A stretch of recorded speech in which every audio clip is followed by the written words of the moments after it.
Welcome to a place for those in search of truth and conviction, a place where we discuss culture, politics, philosophy, and everything in between. I'm Luke, and I'm here with Russ. This is Hardly Strictly Politics. Yes, dear listener, HSP boys in the house once again for episode number 25. Thank you so much for jumping in the saddle with us. Luke and I are celebrating our silver episode today, dear listener. 24 episodes in the can, putting 25 down right now for your listening pleasure. Luke, can you believe it? I just cannot believe it. So, dear listener, pour yourself a tall one and saddle up with us.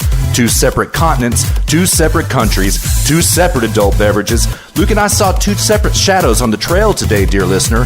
2 separate silver coins, combined value worth of about $25. 2 separate saddles, 2 separate trails leading to the same inevitable conclusion. We fixing to ride hard, dear listeners, so strap in, get comfy, and ride with us into episode number 25, which is in the house presently. Find us on Facebook at Zero Gravity Med. Same thing on Twitter at Zero Gravity Med. And you can always find us right here in our own house. Send us email at feedback@zero-gravity-media.com. That's feedback at zero-gravity-media.com. Subscribe to us on iTunes, Stitcher, SoundCloud, and TuneIn, all 3 under Zero Gravity Media. You can now also find us on YouTube, dear listener. Look for the Zero Gravity Media logo in our profile pic. Can't miss us. Also, drop by our website where you'll find all our shows as well as the ability to comment directly and retroactively. There you can also send us a message using the contact form. That's zero-gravity-media.com/contact. Written content coming soon, dear listener. We're hoping to scoop up some of these newly liberated journalists from BuzzFeed and HuffPo and the like. We could really use some help, you dear laid off dear listeners. So, hit us up. You know, if you need something to do, we can help you out. Likewise, open invitation to you, dear listener. Please hit us up if you'd like to write for Zero Gravity Media. We would be honored and delighted to host you. So, Luke, let's go ahead and get on in the saddle for episode number 25. Happy 25th, brother. How you doing today? What's going on? Good. Happy 25th episode, man. Yes, indeed. Yes, indeed. Yes, indeed. I can't believe it, man. 25 episodes later. I mean, yeah. Yeah. And here we are. Yeah. Here we are. Very excited. I am too, man. We're not burning it down like we told dear listener that we were going to do last week, though. Yeah, I mean, I kind of feel the need to keep it on the up and up today. Maybe if some guests were able to join us. Nate was not able to join us this week. I think Robert also was not able to join us. I was not able to get into our hopeful new guest at some point in time. I wasn't able to get at him just because my schedule didn't work out this week. We're in 2 separate time zones, kind of like Luke and I are. Just didn't work out. So it's just me and Luke in the house, and I don't know, we're very celebratory, but we got a lot of content, dear listener. I mean, we are feeling pretty solid about this show, and I'm feeling the need to keep it on the up and up, Luke. I might burn it down in segment 3, you know what I mean? I might, maybe. Yeah. Well, we're going to throw it down for you, like always, dear listener. Hopefully this will be a good episode. I think it will. Our show prep is looking really good, so we should just jump right into it. What do you say, Russ? Yes, sir. Let's do it. Let's, why don't we decided we were going to put bots at the beginning of the show, and I agree with that. I think that's a good idea. So, there was some dear listener feedback to that effect. And so you see, dear listener, we happen to agree with you. And so we're going to go ahead and run through the bots now at the top of the show. We think it gives a good survey for where we're at, what's going on in the week. And Luke, so bring it. What you got on bots? Yeah, so I've got a lot of topics. So I'm not going to run through them in detail. But so what I've got on my bottom of the stack is Foxconn backing out of their commitment to build the $10 billion plant in Wisconsin. Yes, sir. An interesting article I found on Twitter about there's this sort of cabal of individuals in Arizona called the Arizona Mafia, who apparently, as it turns out, are actually just politicians, like leftist politicians. And I saw a guy on Twitter. He used to be, I guess he used to be a former Democrat, somehow involved with the Democrat Party, talking about what's really going on with the wall is that the mafia and the left are either one and the same or somehow connected. And it's basically Mexican cartels who are controlling the left. And that's why the left has this obsession with making sure that our border remains penetrable. So damn, I thought that was interesting, but The problem is that it was, it was smoke without the fire. And so that's why I put it in bots. Lindsey Graham sending a letter, a blistering letter, as it turns out, to the FBI about Roger Stone's arrest. Which, Russ, I think actually you had some sort of comment on that. I actually do. Excuse me, dear listener. It's in my bottom of the stack as well. It's pretty much just prima facie, dear listener. There's not really a lot to talk about it. Dear Lindsey, whatever. Lindsey Graham did send a letter, dear listener, up to Christopher Wray on the Hill, or on it at the FBI, and he kind of preened about it on Twitter after the fact. I'll read the first paragraph of his letter. It says, "Dear Director Wray, I write regarding the Bureau's arrest of Roger Stone, which took place during the early morning hours of January 25th, 2019. I'm concerned about the manner in which the arrest was effectuated, especially the number of agents involved and the tactics employed, the timing of the arrest, and whether the FBI released details of the arrest and the indictment to the press prior to providing information to Mr. Stone's attorneys." Good questions, Mr. Graham. I mean, respectfully, that's really good. Here's what I don't understand. Okay.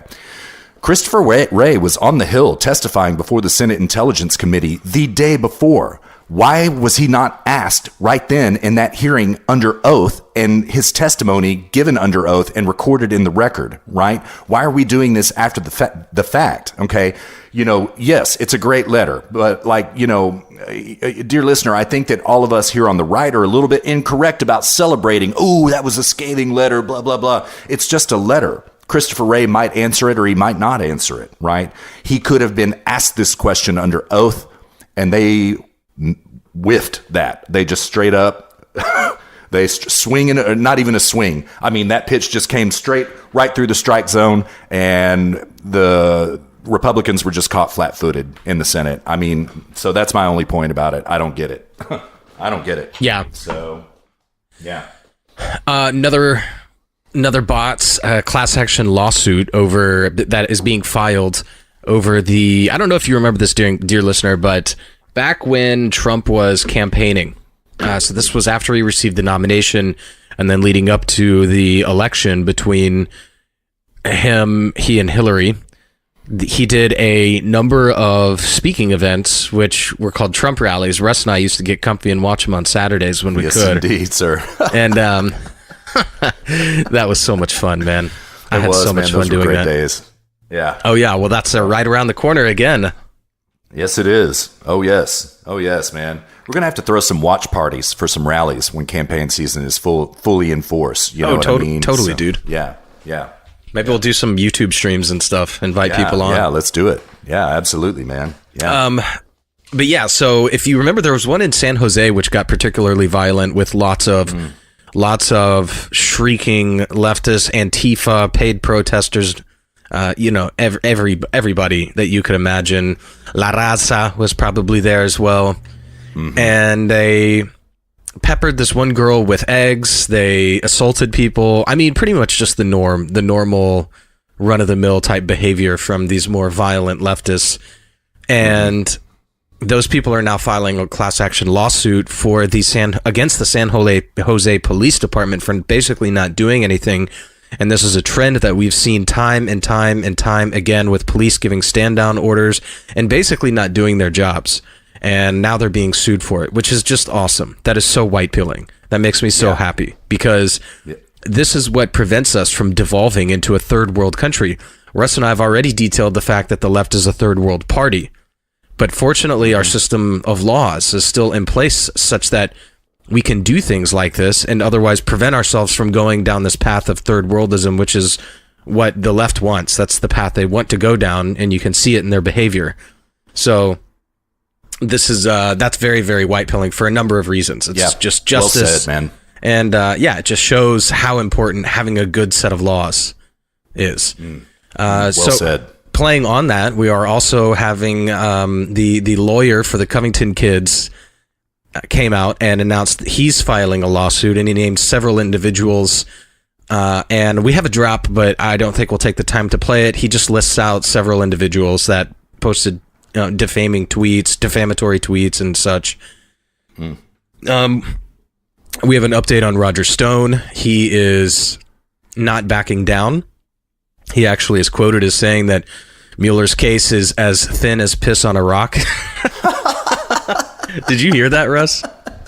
I did after the fact. You told me about it, and I went back and watched the entire Stephanopoulos interview on last Sunday morning. We quoted from a little bit of it, but I hadn't watched the whole thing yet. Oh man. That's so funny. Comedy gold, man. There was some back and forth about Trump maybe finding wall funding. So Trump put out a tweet that says, Republicans on the Homeland Security Committee are wasting their time. Democrats, despite all the evidence, proof, and caravans coming, are not going to give the money to build the desperately needed wall. I've got you covered. Wall is already being built. I don't expect much help. Now, American Thinker put out an article talking about, and I thought that was an interesting way to put it. It seemed like that was kind of out of nowhere for Trump to say such a thing. Well, the American Thinker put out an article discussing the possibility of Trump being able to use what is called unobligated balances, which is already budgeted and confiscated wealth, let's just call it that, which is basically just taxed money, just sitting in a bank account. And I think it's like $1 trillion. And wow, the president in office basically has the authority to do whatever they want with that. And it was a good article, but don't think it was worth actually putting in the show. So we'll leave that for bots. Oh man, this next one, late term abortions. Oh dude, God, we probably should have that, but it's such a. It's too black pilling. Yeah, I can't even. Yeah. And not only that, but I don't think it's even worth talking about because that is such a one-sided topic in terms of it is so obvious how dumb and how much of a huge mistake this was for the left to make this week. I don't even know that it's worth covering. It's just so obvious. So, and there's just nothing to say about it either. And you know, I know I do have. Go ahead. Yeah, you can go ahead. Well, I do have one thing to say about it. It's like we were talking about on the Friday Night Comfy Post last night. I remember discussions that you and I had back in like 2014, 2015 about like, okay, you know, I don't know what to say about abortion. Here is where my principles break down. You know what I mean? I don't know what to say, you know? So I've kind of been content to just roll along with this, you know, without really wanting it to be in the political discourse, dear listener. I just didn't really kind of want to talk about it, right? Well, you know, it's kind of like, you know, Rush argued this week. It was not very long ago that what we were debating is, you know, okay, after conception, when does life begin, right? We were debating abortion on these terms. Now we're literally debating murdering a child after it has been born. So it turns out that the right was right all along, that this was a slippery slope, that the left was going to push and push and push and push. And I tell you one effect that it's had, dear listeners, straight up, I am hardcore anti-abortion now, right? This is something that I was kind of content to leave well enough alone, you know, for the longest time, but the left pushed it too far. And so I am now one of these examples of the left pushing it too far.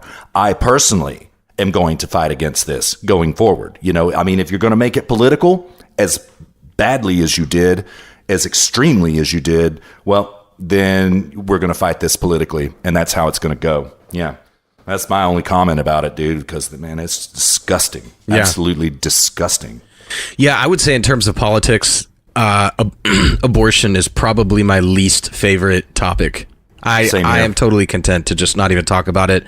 I know people probably want us to talk about it, but it's just, there's no winning. You know, when you talk about abortion, there's almost no winning if you're going to talk about it, because whoever you piss off is going to be really, really, really pissed off.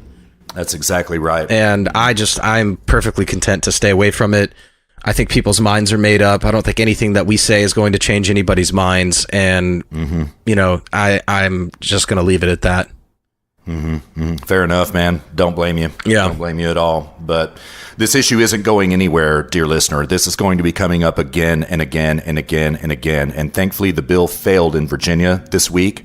That literally called for, you know, it's not even abortion at this point in time. They talked about, you know, having a discussion about murdering a child after it was born. Yeah. Now we're way. They're gonna, this is Yeah. They're gonna have to redefine murder now. Yeah, that's right. It's not a matter of redefining when life begins. It's a matter of just redefining murder itself. That's exactly right. That's exactly right. Which and that is where this debate this abortion debate, that is where the discussion properly belongs. Is where, like, at what point do the laws begin to cover a fetus as an individual? Yes, sir. And yeah, I mean, like, I go back and forth on it. I'll be honest with you, Russ. Like, I you know, I grew up Catholic, so I grew up as a life, you know, it begins at conception. And if you're going to argue that it begins at conception, then you have to necessarily argue that abortion is murder.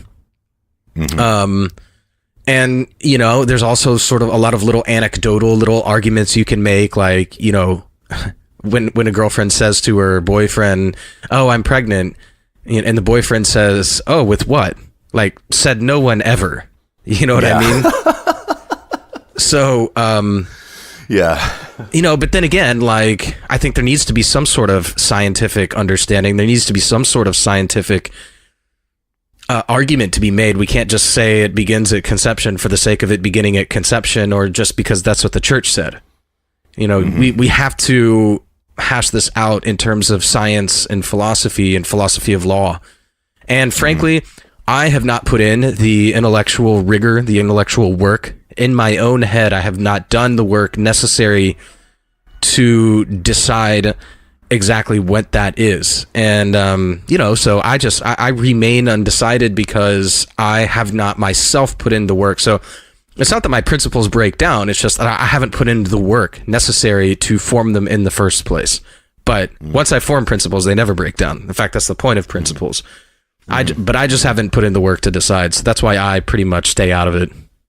Yeah, that was pretty much where we landed. I don't know, whatever, 4 or 5 years ago. We kind of agreed on it at that point. Yeah. Again, I'm just not interested in it. Just, I don't know. It's just it's just one of these topics I would just rather avoid entirely. It's like, that's like the one topic in politics that I'm just like, oh God.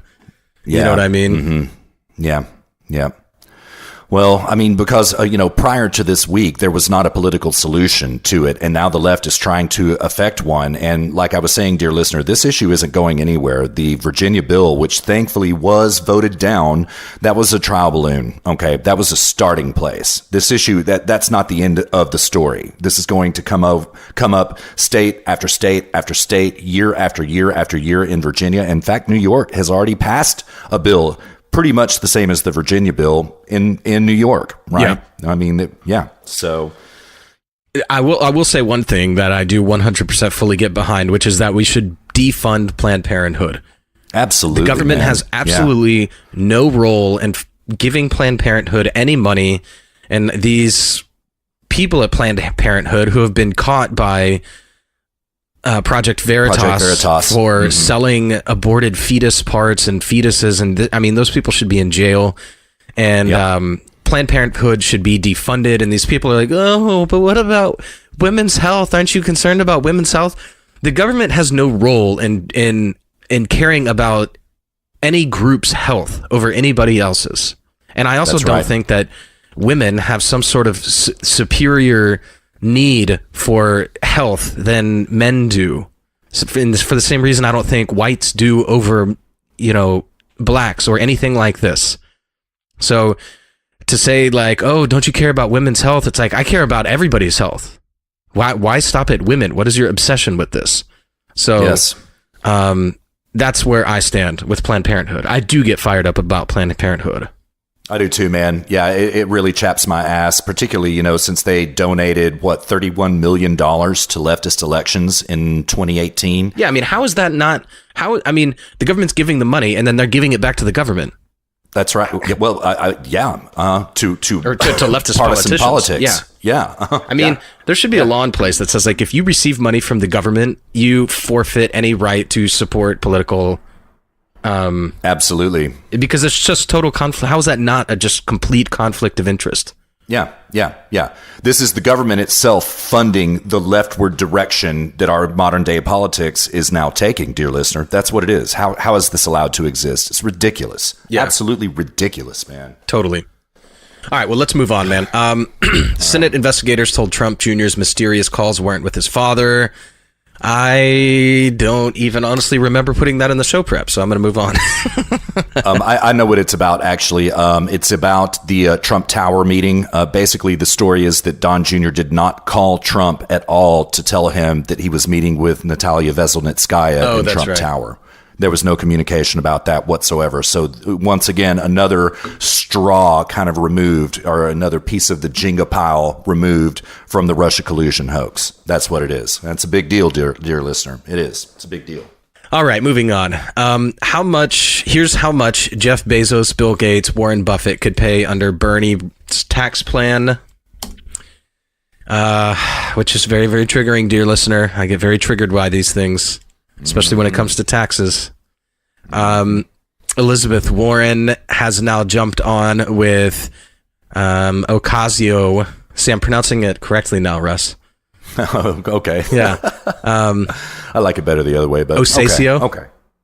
Yeah, I think it's funny. I'm still convinced that a proper Spanish, if any of our dear listeners speak Spanish, I would be interested to know. Like, it just seems like, I mean, I speak quite a bit of Spanish, actually, because I worked with Mexicans and Guatemalans and El Salvadorians for like 3 years, but when I was in college, but and that's why I thought it was Ocasio.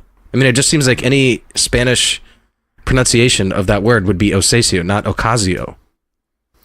I'm pretty sure that it is Ocasio, but I see what you're saying. Yeah. I don't know. That's where I got that from. I got that from my own head. Yeah. Then I heard, I think it was Nate saying Ocasio. Yeah. And then I was like, oh God, maybe it's Ocasio, and I've been pronouncing it wrong this whole time. But either way, it's a great troll nonetheless, man. So should I just keep saying with Ocasio? Yeah, well, you do your thing, man. Whatever you think is right. Well, Ocasio Cortez. Yeah, cool. And okay, so anyways, so Warren has now jumped on to Ocasio Cortez's Green Death deal, which is what I'm calling it now, because that's what it is. Which is now Ocasio Cortez has decided that if we don't adopt the Green Death deal within the next 12 years, that which is abandon fossil fuels within the next 12 years, that it's over. We've lost our generation's World War II, which is what she describes as global warming. I would like to know how that polar vortex is working out for her. Right. Booker booked for Prez. That's not bots, actually. We have that in the show prep. I'm deleting that. And God, man, we're doing live show prep right here on the show. Yeah. Yeah, I've got this. I was going to move it to my private show prep, but this is something that I'll just say here really quickly. Before I do that, actually, let me do this last bots, and then I'll say that, and then you can do yours really quick, Russ. The last thing I have is Trump canceling the nuclear treaty with Russia. Yeah, I mean, I just kind of jotted a couple little thoughts down about where the left is headed. You know, Russ, a few months ago, you and I discussed how it will be interesting.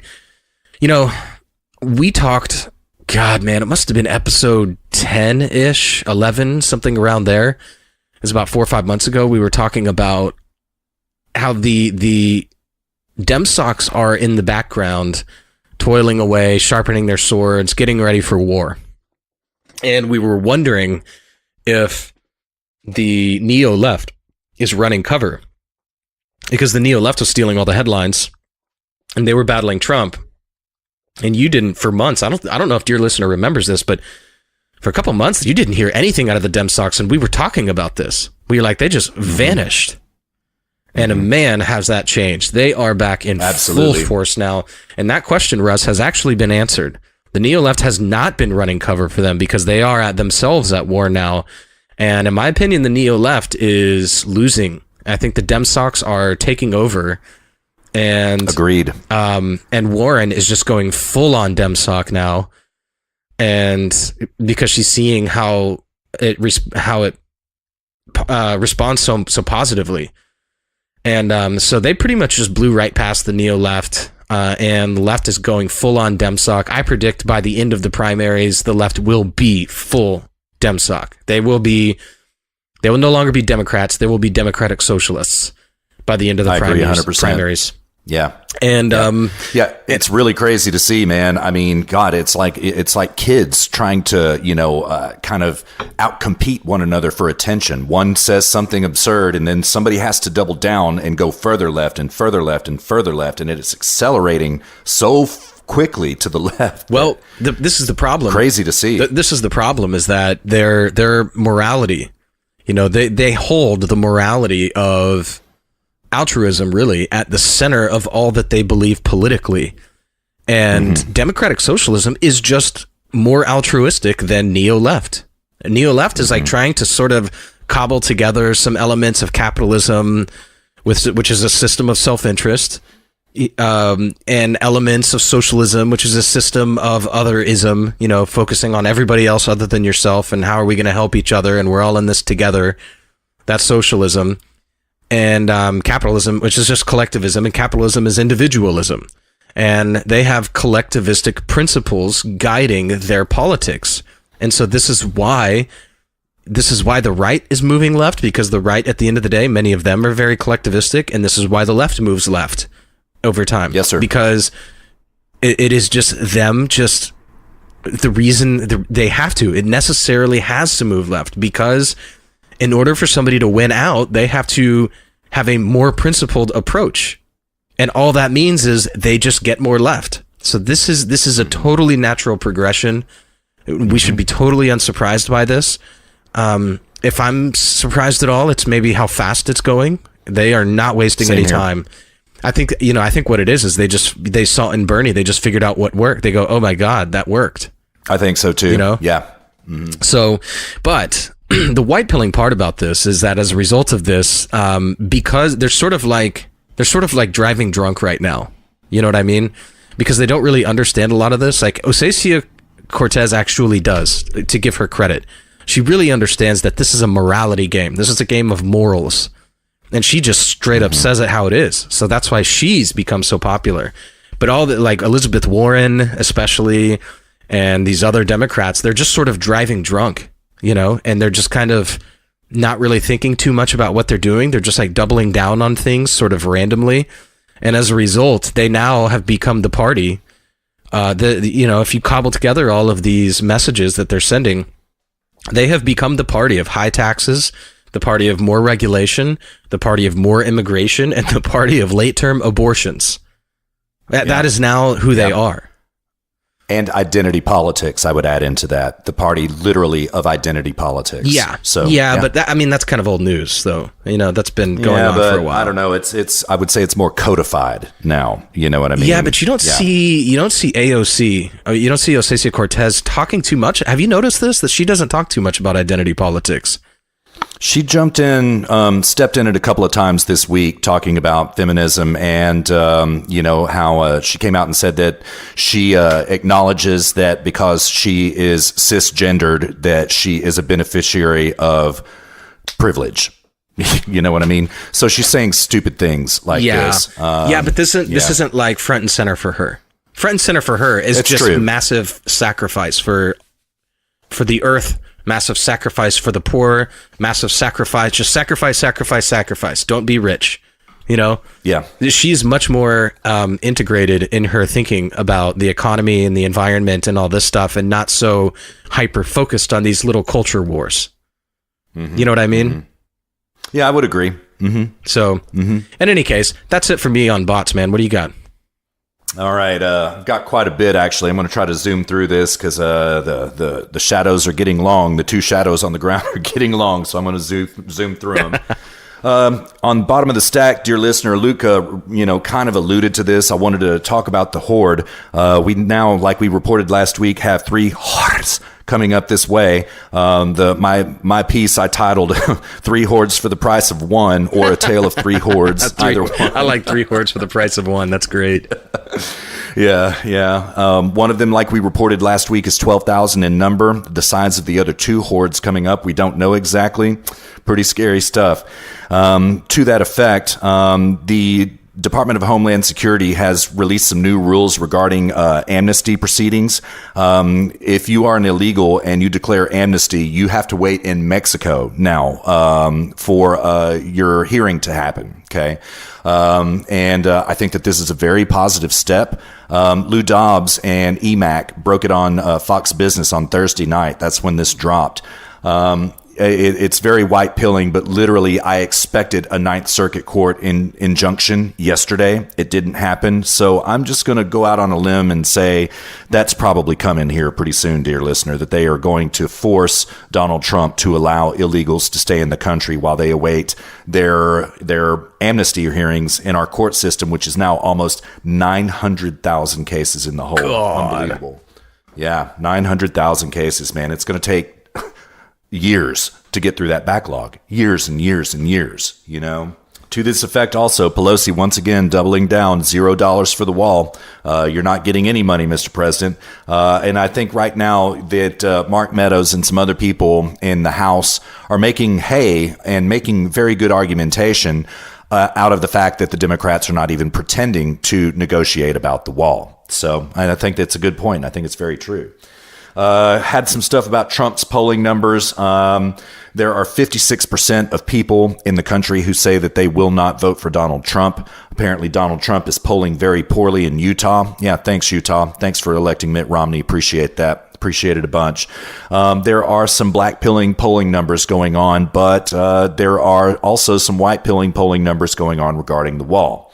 Next story I got on bots. Okay, this Jussie Smollett thing, dear listener. Okay, I'm going to just read from a Breitbart piece. I'm going to take it from the lead. It goes thus.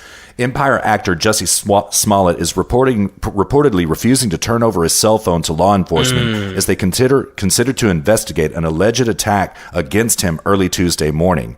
ABC 7 reporter Rob Elgus said Wednesday that while Chicago police confirmed Smollett and his manager Brandon Moore told investigators that they were on the phone during the attack, the call has yet to be independently verified because the actor won't give them his cell. Now, this is a crucial development right here. Now, the backstory is this, dear listener. Okay. Jussie Smollett claims that at 2 o'clock in the morning on Tuesday in Chicago, downtown Chicago, where the polar vortex was happening, where it was literally 30 degrees below zero with wind chill close to minus 50, that he was attacked by two white people wearing balaclavas, face masks. They hurled racial and sexual epithets at him, attacked him. The first report came out that his ribs were smashed. Now this has become unclear. Bleach was poured all over him. A noose was tied around his neck. And then they ran off and said, this is mega country. That's what they said to Jussie Smollett. Supposedly. Okay. Yeah. In Chicago. Okay. Now, everybody is making hay of this. Kamala Harris, Cory Booker, they're trying to pass lynching laws in the Congress. They're probably going to be successful to this effect. I just find it interesting, though, that it took 40 minutes for Jussie Smollett to call the cops after the attack. 40 minutes. If I was attacked like that, I'd be on the phone with the cops right then and there. What else is also interesting about this, dear listener? So he's outside in the freezing cold on the phone with his manager at the time the attack happens. What is conspicuous about this? His phone. His phone wasn't stolen. It wasn't broken. And first of all, how in the hell did it not freeze over out there in the cold? Inquiring minds want to know, dear listener. Second of all, okay, so you don't want to turn your cell phone over to the cops. I get it. We would all be dead in the water without our cell phones, right? Why can't you just show the cop, okay, yeah, here's the time that I was talking to my manager on the phone, and this is the time the attack happened. It's right here in my call log. You don't even have to give your phone over. You can just show it to the cops, right? Now, everybody's running around with their hair on fire about this story, trying to pass really draconian legislation about lynchings and stuff like this. I think that right now, dear listener, we're in a moment of let's just see how this story develops. Let's wait on the facts. Let's wait until everything is known, right? Supposedly, Chicago police have investigated all of the footage taken from security cameras in the area. They have not found evidence of the attack. They have only found 2 people of interest, and supposedly they have seen Smollett on those cameras. He was legitimately at a Subway, apparently. But like, still, dear listener, there are just some things that don't add up quite yet. I mean, just don't add up. One thing, I mean, who walks around at 2:00 in the morning with a bottle of bleach and a lynch? Right. A noose, rather. Yeah. I mean, what are the odds? Like, oh, hey, man, let's go walk around with our noose. You know? Right. Yeah. And, telling somebody that Chicago is MAGA country, like, dear listener, out of 4.5 million residents in the city of Chicago, 150,000 of them voted for Donald Trump in the election. Okay, first of all, it clearly is not MAGA country. Second of all, Trump supporters tend to not behave this way. This tends to be leftist behavior that we see Jussie Smollett was the victim of. It tends to be, just like Luke said about the class action lawsuit in San Jose, right? We tend to see this type of behavior from leftists. So, I don't know. I'm not buying it. I'm not sure that they're, out of those 150,000 people that voted for Donald Trump, only 150,000 people, who of them would walk around in 30 degrees below freezing temperatures with similarly equipped as Luke described? Yeah, and and they also said that they looked like rednecks. It's like I didn't know Chicago. I didn't know there was a bustling redneck population in Chicago. Yeah. You know. Yeah, right. It's okay to call somebody looking like a redneck, even though they have a balaclava on their face and you can't see their face at all. It's okay to hurl the epithet redneck, but it's certainly not okay to say this is MAGA country. It's certainly not okay to use the sexual preference and racial epithets that were hurled at him. But, call them rednecks. That's just fine. Yeah. Crazy. Yeah, it's unbelievable.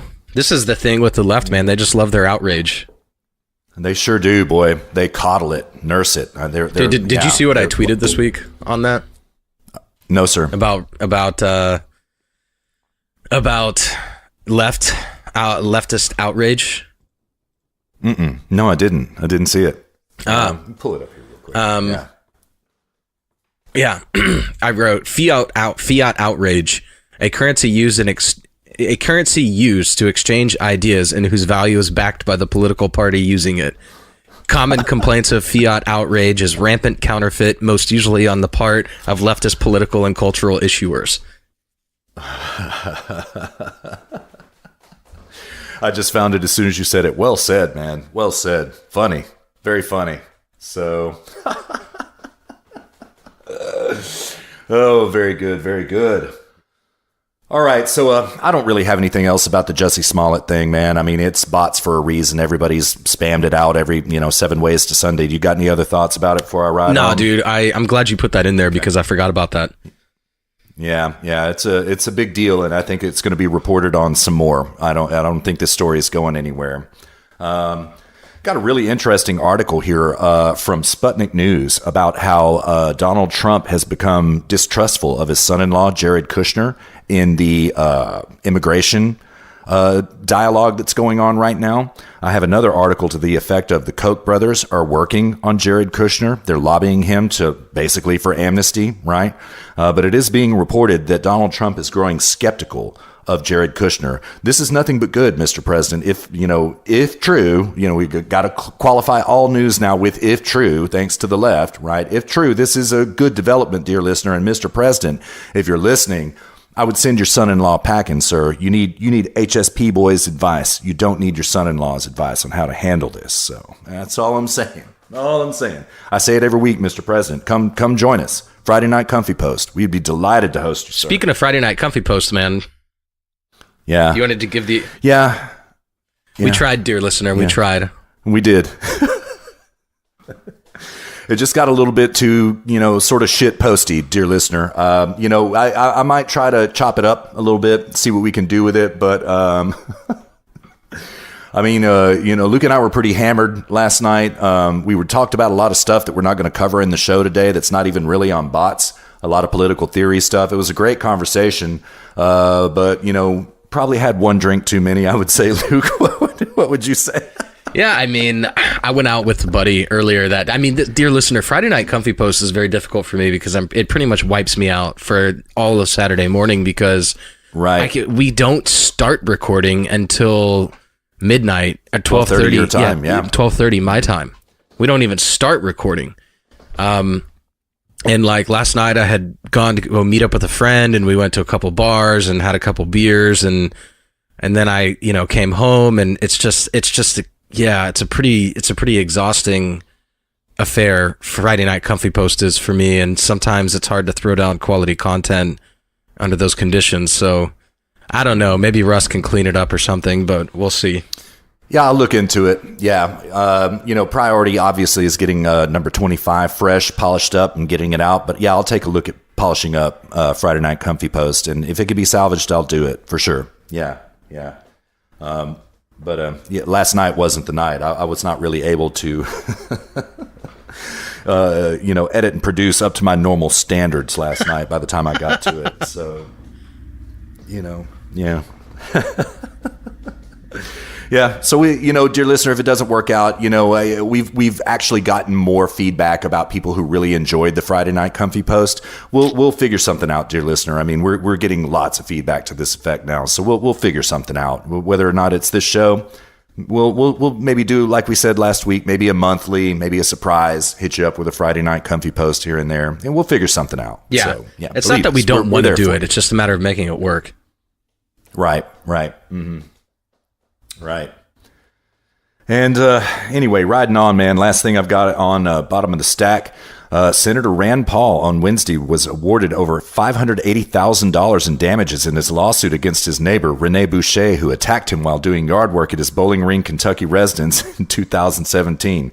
A jury awarded the senator $375,000 in punitive damages and an additional $200,000 for pain and suffering. Boucher must also fork over $7,834 to cover Paul's medical expenses. White pilling. Boucher is going to appeal the decision. He's going to lose that appeal. He just straight up freaked out and attacked Rand Paul on his own property at his own house, sitting there doing yard work, just minding his own business, and just blindsided him, as Luke and I have reported before, dear listener.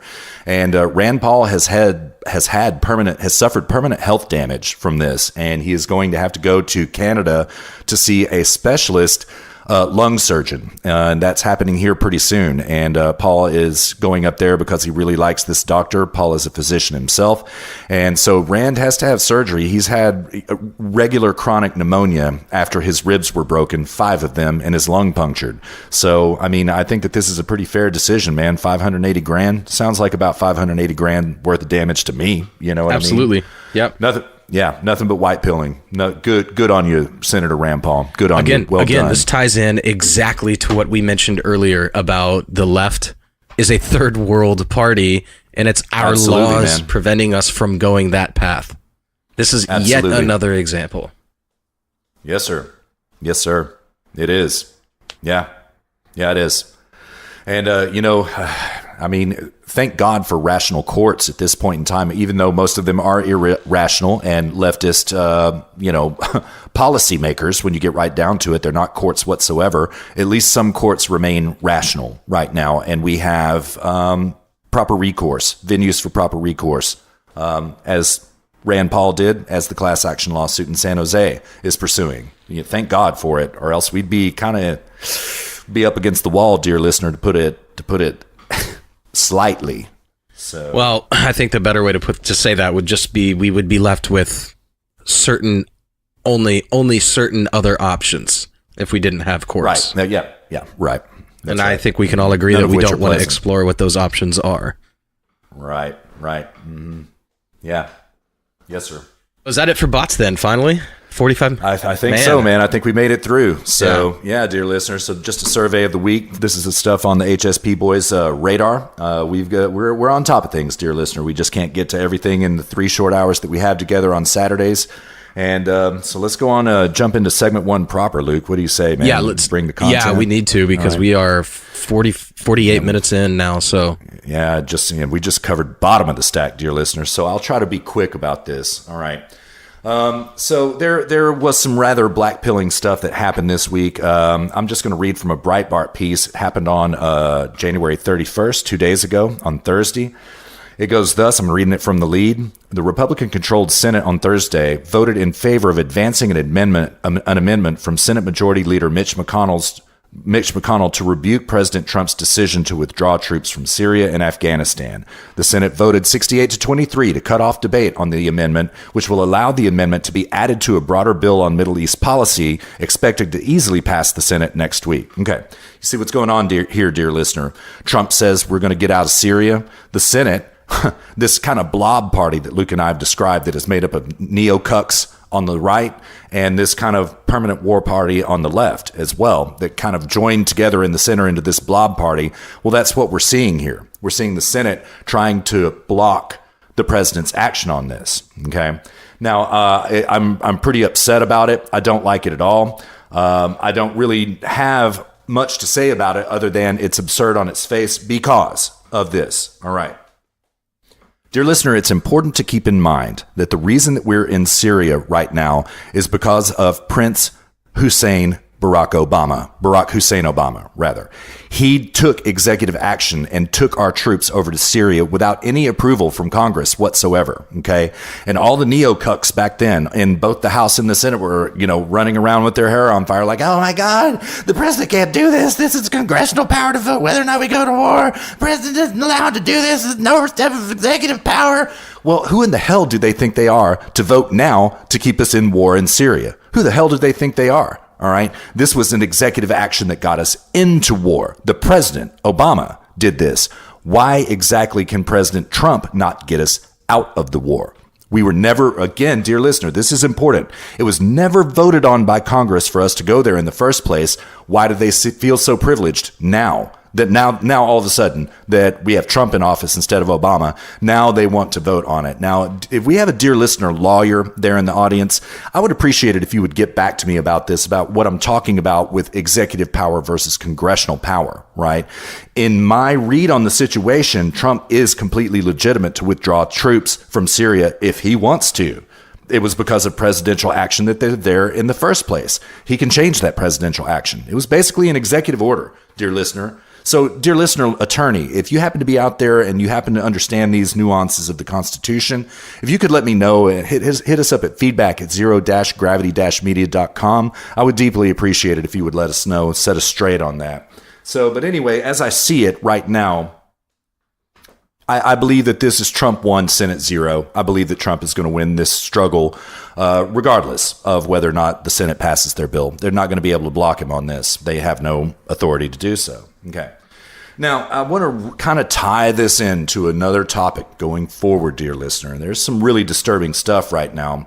First of all, now remember what we're seeing is that the Senate is trying to keep Trump from removing troops from Syria, right? Which, now, one other point I want to make, dear listener, Obama, when he sent us into Syria, we were about to declare an all-out assault in Syria. Senator John Kerry's sticky fingers were all over this, right? And we were about to go to war. And this was a bad situation because this could straight up get us into a real war with Russia, not a proxy war with Russia like what Syria basically is, a real U.S. versus Russia war.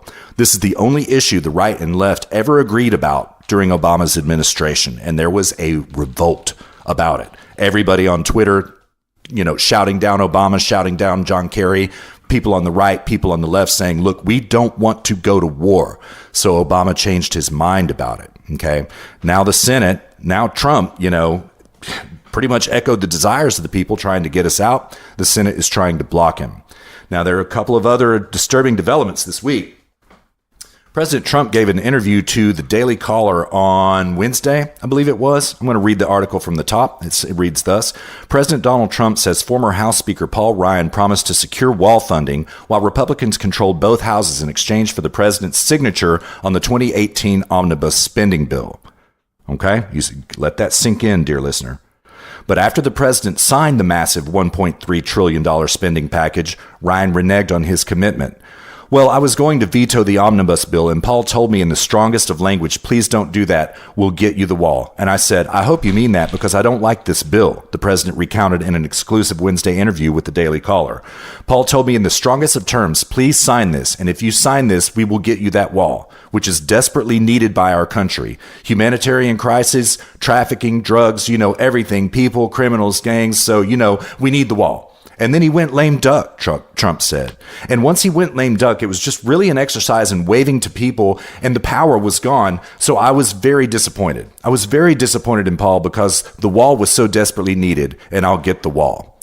Now, the article goes on to say, now, did Paul Ryan lie to you about it? And Trump said, well, I wouldn't go so far as to say that he lied. He did. He clearly lied. Paul Ryan lied to Trump about getting him the wall. It was a blatant lie. He never brought it up for a vote when we had the Republican majority in the House and Senate, dear listener. It's the biggest squandered opportunity I've ever seen in politics for something really beneficial for the American people to happen, right? So what is happening here, okay? Trump is saying, okay, I wouldn't say that Paul Ryan lied, but he did. And in so lying to President Trump, he blocked his agenda of the wall. So now we have the Senate blocking Trump's agenda in Syria.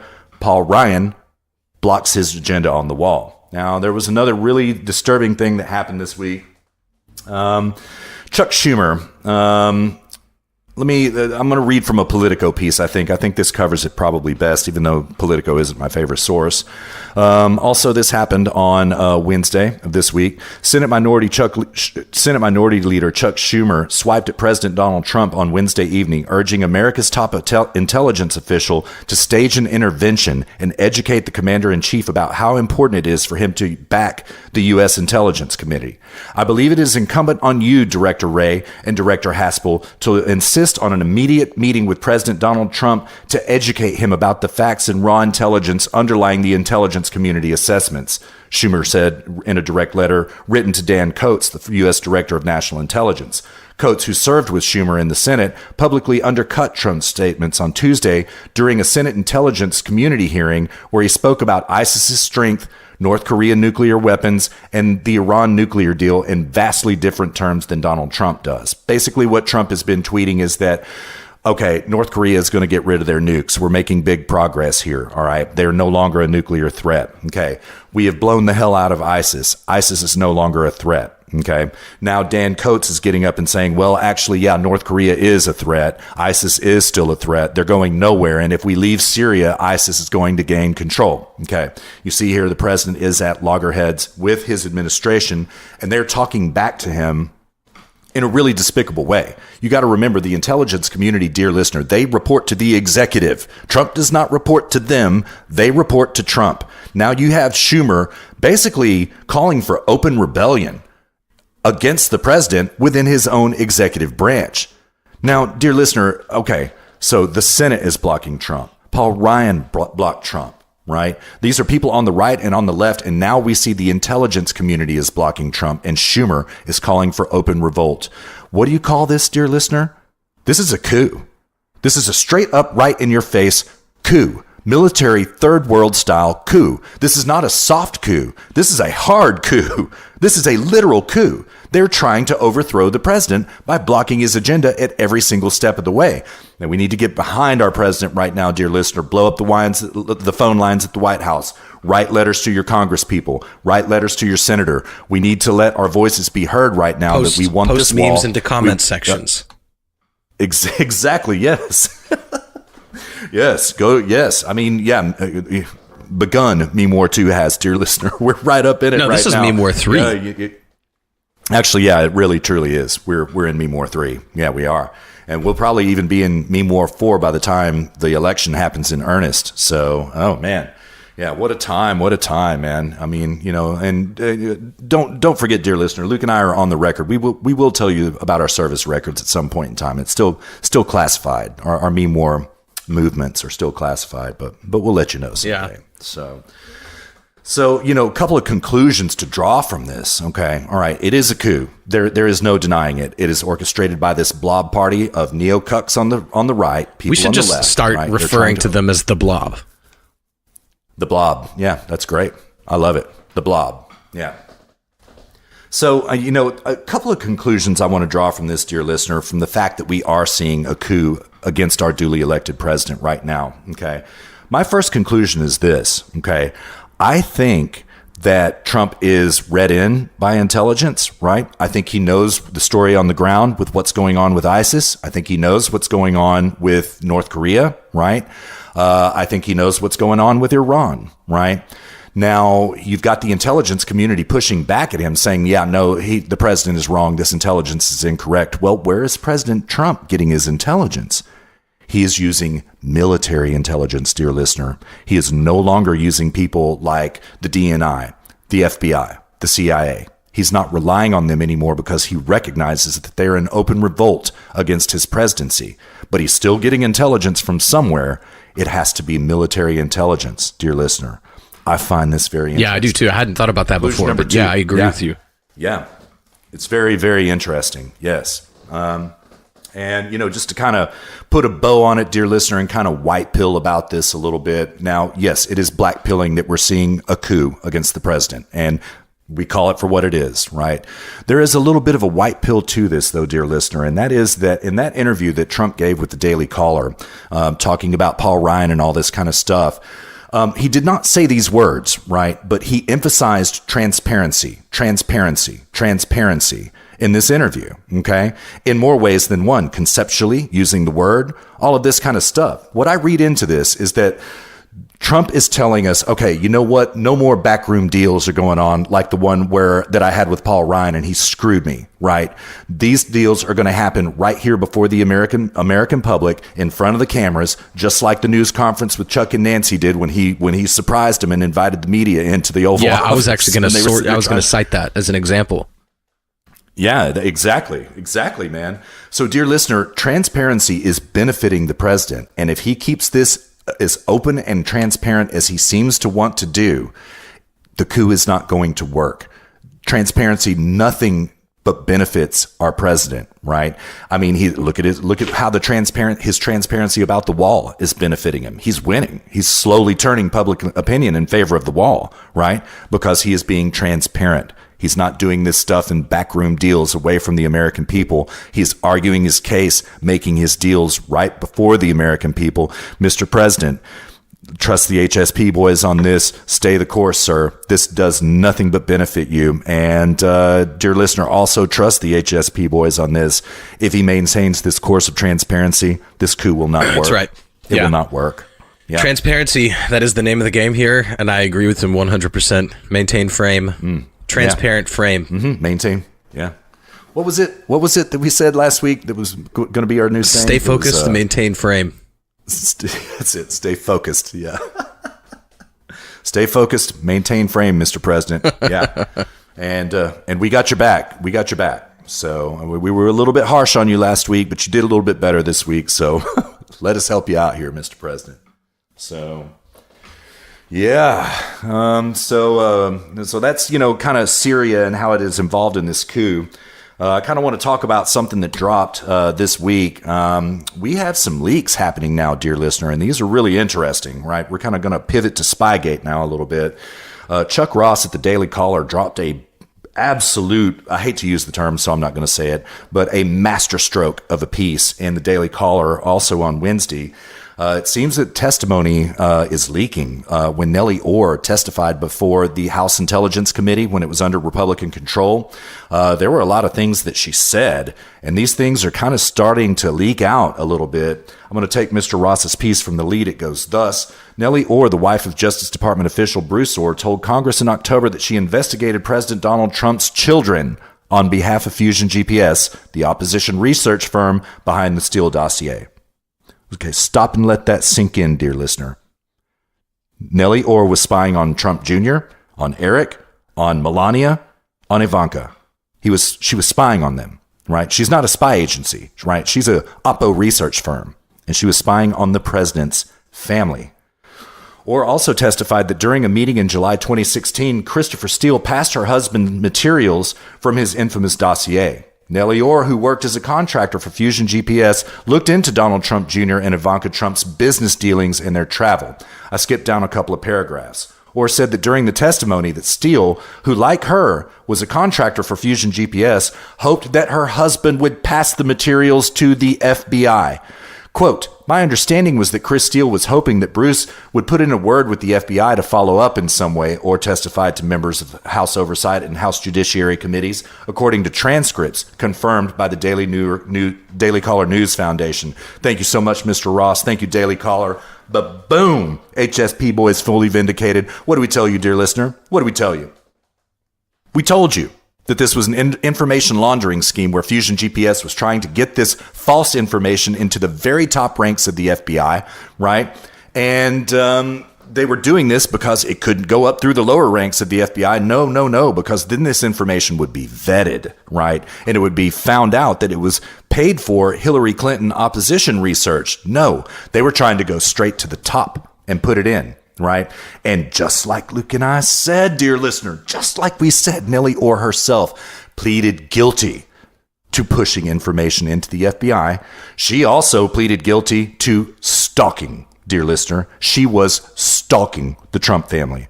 Oh, this is going to get really ugly. And I mean, first of all, whoever leaked this document, thank you so much. This is the type of thing the American people need to know about.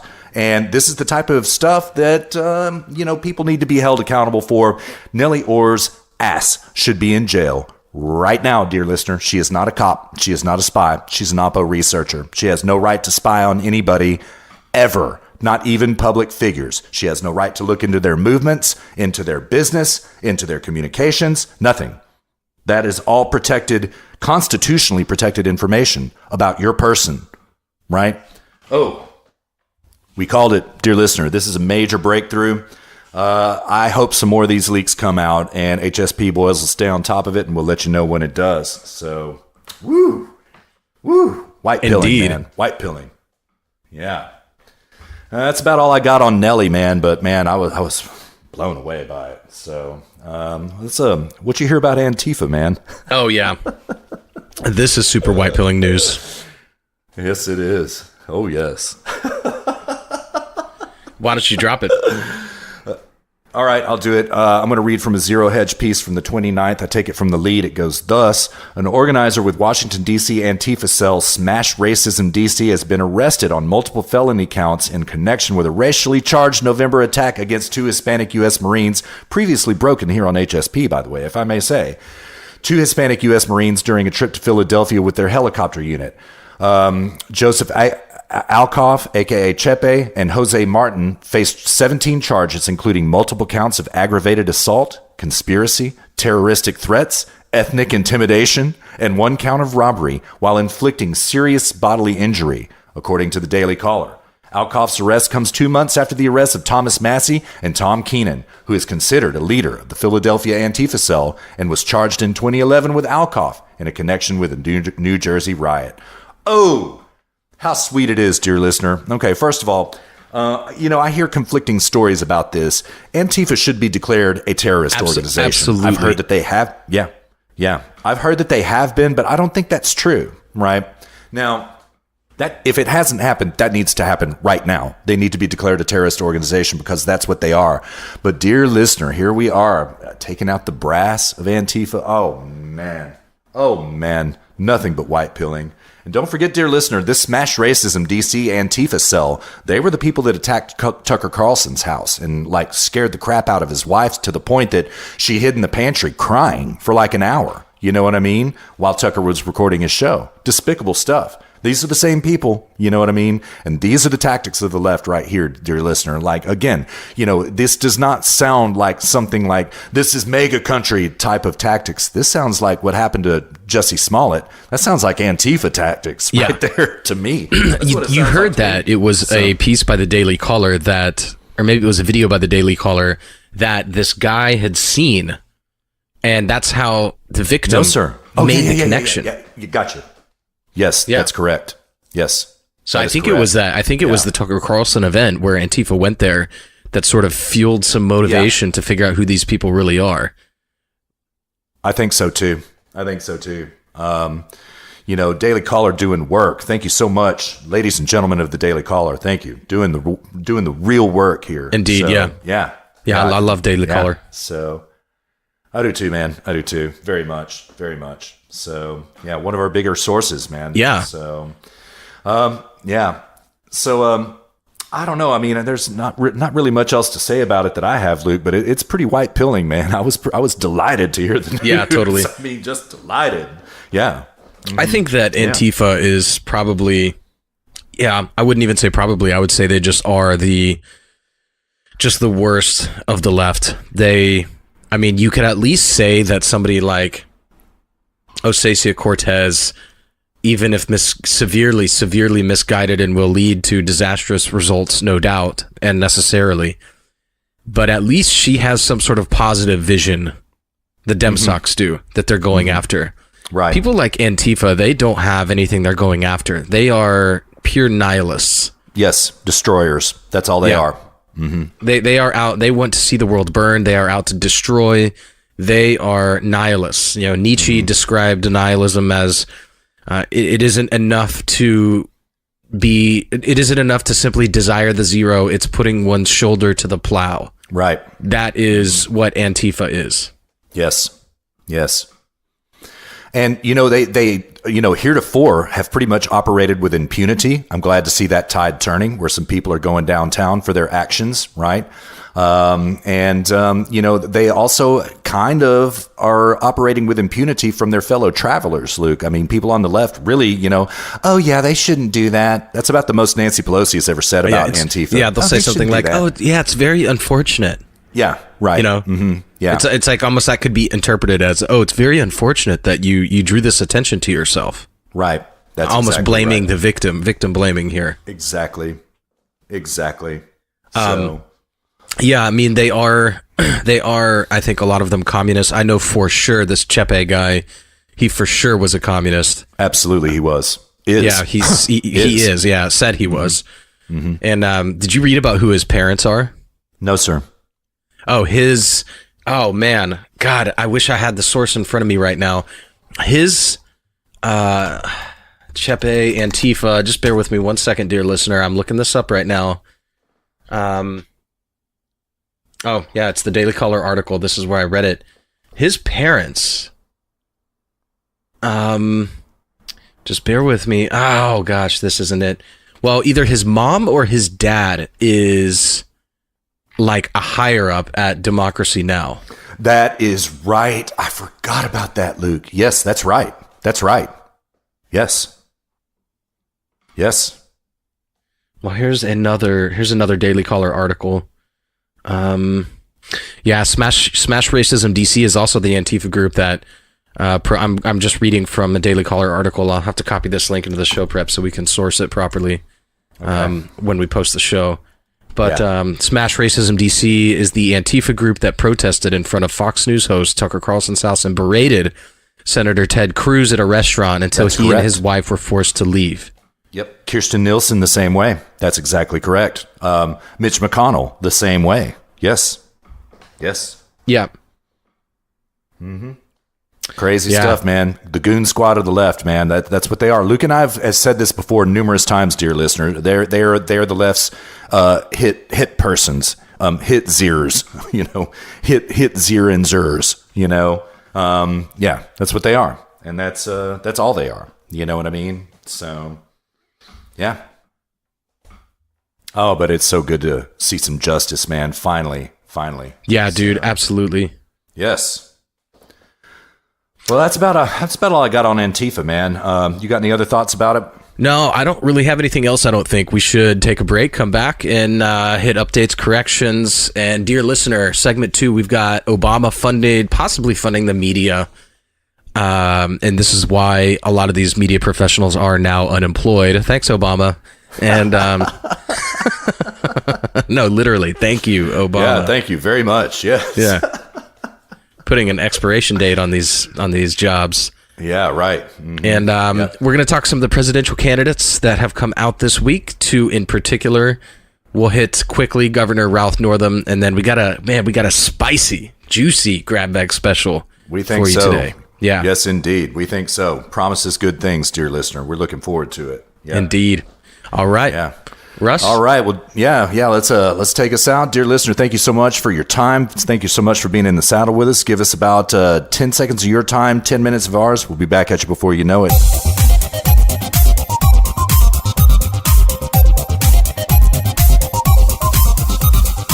All right, dear listener, welcome back to Hardly Strictly Politics, episode number 25. 25. Wow. Our insurance just got cheaper.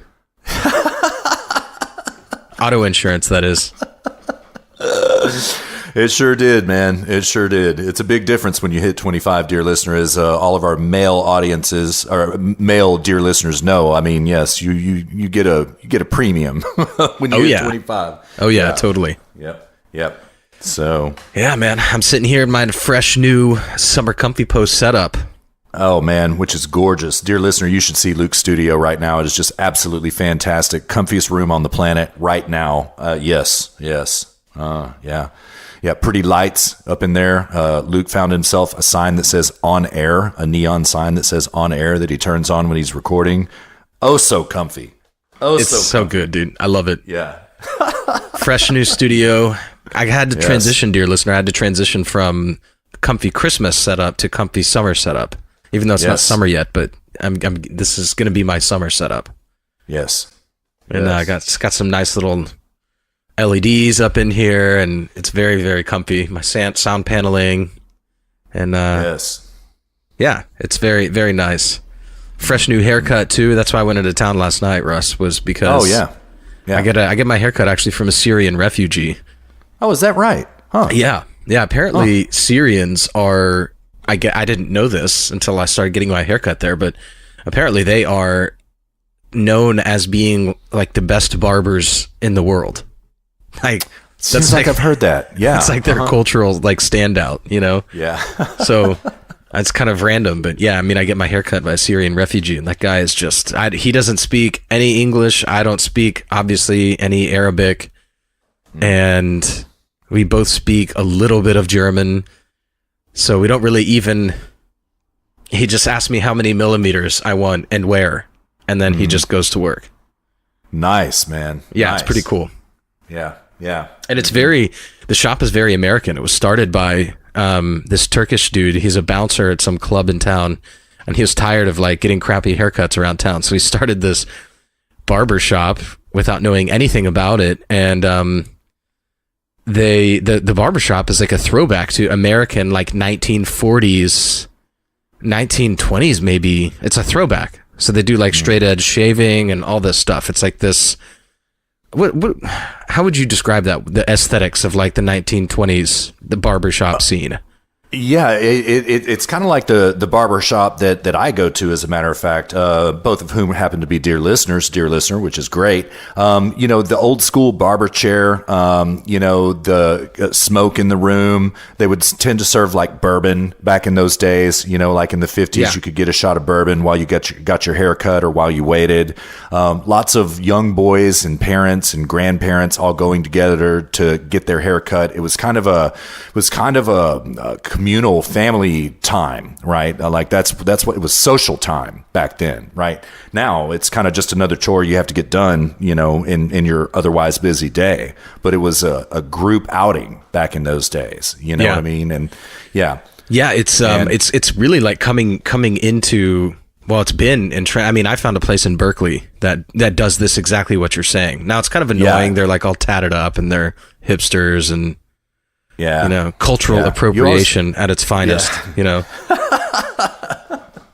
Yeah, you always wanted to take me there, man. That's one of my bigger regrets, is that I never went out to Oakland with you to that barber shop, man, If you can find a good barber and a good barbershop experience, then that's, man, then I love going to the barber. It's like, now that I've found this place, because they do this, like they have this very American 1920s aesthetics. And then they do ballin' haircuts. Nice. Now that I find this place, I love going into town to get my haircut. It's awesome. Yeah, right. Mm-hmm. Yep. Yeah, I hear you, man. Yeah. Making barbering great again, man. I love it. Indeed, dude. Yeah. Man. They even have like a punching bag. I went there last night and they were full and they couldn't help me. So I made an appointment for today, and then I took Jessica there today. And I told Jessica, I was like, hey, if you wanna hit the bag while I get my hair cut, go for it. Did she do it? No, of course not. That's cool, man. That's really cool.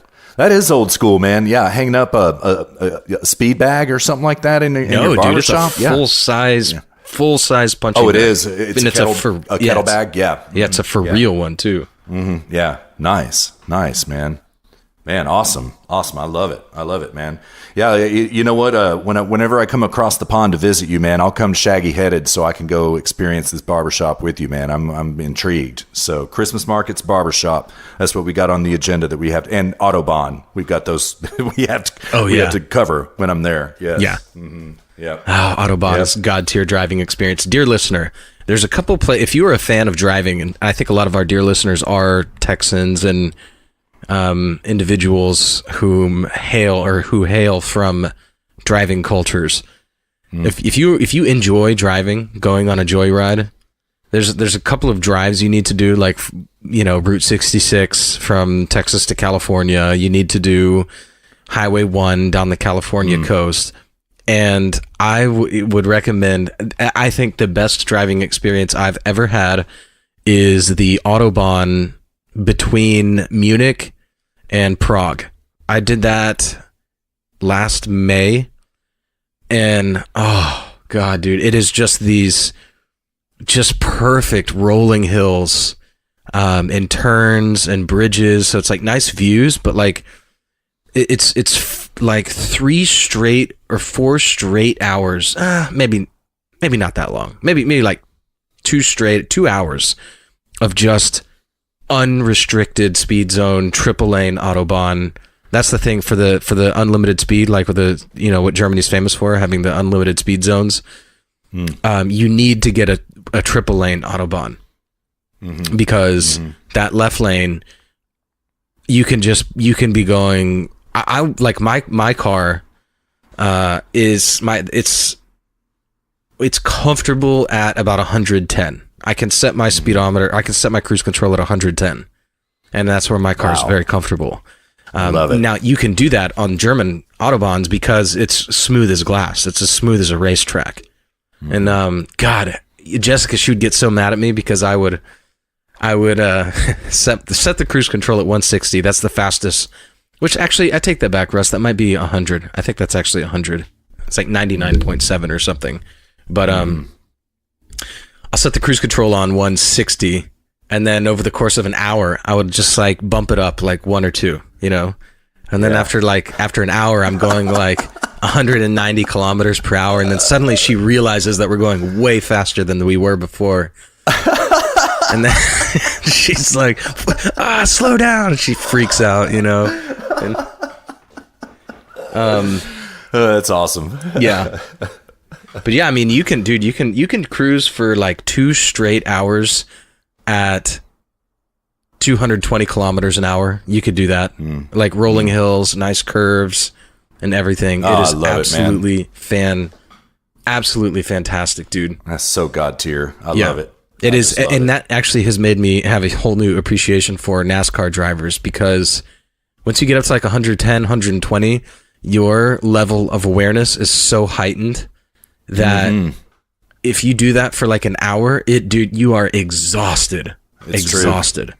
I can attest. It's true. And yes.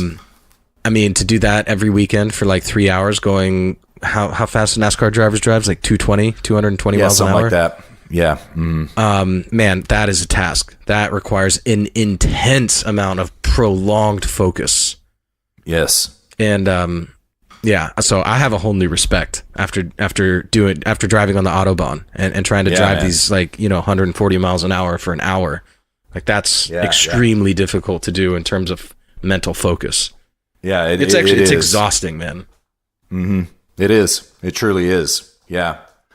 I drove the 5 from San Francisco down to San Diego one time in the middle of the night, and I was going about 120 the entire time. I found a posse of fellow drivers, and all of us wanted to go fast, and we all were kind of like, okay, you, all right, it's the 5 of us, let's go. And we all kind of just stayed together. You told me that you didn't even know who those people were, and you didn't even speak to each other. Yeah, no, not at all. Not at all. Y'all just kind of like emerged from the Bay Area onto the highway at the same time, and all just started going fast. Yes.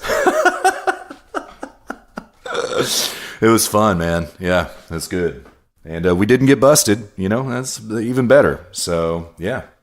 But you're right. It does require an intense amount of focus for a very long time. I don't even know how NASCAR drivers get out of the car, much less if they win their race, get up on the grandstand and give interviews and all this kind of stuff. It's crazy, man. It's hard. It's really hard work. Totally. Yeah. Mm-hmm. Yep. So. All right, man. Well, we should probably jump into this. Yeah, let's ride. Let's ride. Exciting stuff, man. So we got some updates this week. We got anything going on in the house? No updates. I still have not set up our tune-in profile. I've not done that. That's right. I said that in the intro. Sorry about that, dear listener. It's coming at you. Don't sweat it. We'll get on it. So I have to do that. That's my fault. I've just been dragging my heels on that. It's been a busy couple of weeks. I was sick, dear listener, for like a week and a half, and this is my first week back at work, and so I had just, it was a busy week. I'll just say that. So settling back into things now. Corrections, man. I have a major correction, and it was actually a correction from Dave in Texas.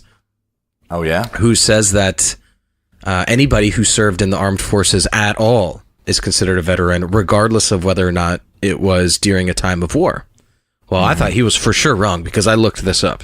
And it turns out I'm wrong. My source that I got that from was wrong. So... Yeah, I was thinking about that. That's always been my understanding. If you wear the uniform, you're a veteran. I thought it was you're a veteran if you wore the uniform during a time of war. Yeah. Regardless of where you are geographically. But so I'm wrong. It is if you were in the armed forces and you wore a uniform, you are a veteran. But I have to caveat this, and I said this to Dave in Texas when he sent this to me. It still stands that Chief, whatever his name is, or Elder, whatever his name is. It wasn't even, and Dave in Texas said this, that it was lying by omission. He omitted the fact. He didn't say one way or the other whether he did it. He just sort of alluded to it. But that's not true. Because the media said that he did serve in Vietnam. That is correct. And he did not correct them. Yes. So I don't know. I don't think he ever outright said, I am a veteran of the Vietnam War. I don't know if those exact words ever came out of his mouth. Yeah. But the media most certainly said it. They did say it. They published articles saying as much. And he never bothered to correct anybody. And it's clear that he's quite okay with that. He's quite okay with the media lying and giving him stolen valor, because here he is saying, oh, I was a veteran in Vietnam times. He's still trying to cloud the issue and sort of bait the media into stealing that valor for him. So in my mind, he's still just as guilty. Even though I am definitely 100% wrong, and that was a correction, and I appreciate that, Dave in Texas. Thank you for correcting me. Yeah. Thank you, Dave in Texas. Thank you very much. And I would double down on your argument here a little bit, Luke. Like, everything you said is correct, but he did kind of, that kind of demurring tone that he gave to the media. I don't talk about Vietnam very much. Right. Certainly, he's not denying that he's not saying that he was not a Vietnam vet. He is implying that he served in Vietnam, and he doesn't want to talk about it. It's just too painful. I don't talk about Vietnam much, And so, come on, bro. I agree with you. But he is a liar in any case. He is. So, well, I have a correction as well. This is a pretty upsetting one. Dear listener. The HSP boys will admit it. Excuse me, dear listener. We'll admit it when we're wrong. Well, dear listener, I was wrong about Nancy Pelosi not allowing the State of the Union address last weekend when I predicted it. I said that I thought that she would probably block Trump, even though the government was open and would not allow him the State of the Union address. I was wrong. She relented on Tuesday and is now inviting President Trump to come give the State of the Union address in T-minus 3 days, dear listener. That's next Tuesday. And that is must-watch TV, dear listener. Everybody's got to get on board for this. And we are told that there are going to be some major announcements in this State of the Union. Secretary of State Mike Pompeo has said there will be a major announcement regarding ISIS at the State of the Union. So let's everybody tune in, support our president, get those viewing numbers up. And but anyway, I want to make this point about it. All right. Now, I think that this was a very politically savvy move on Nancy Pelosi's part. I think that I underestimated her political savvy a little bit.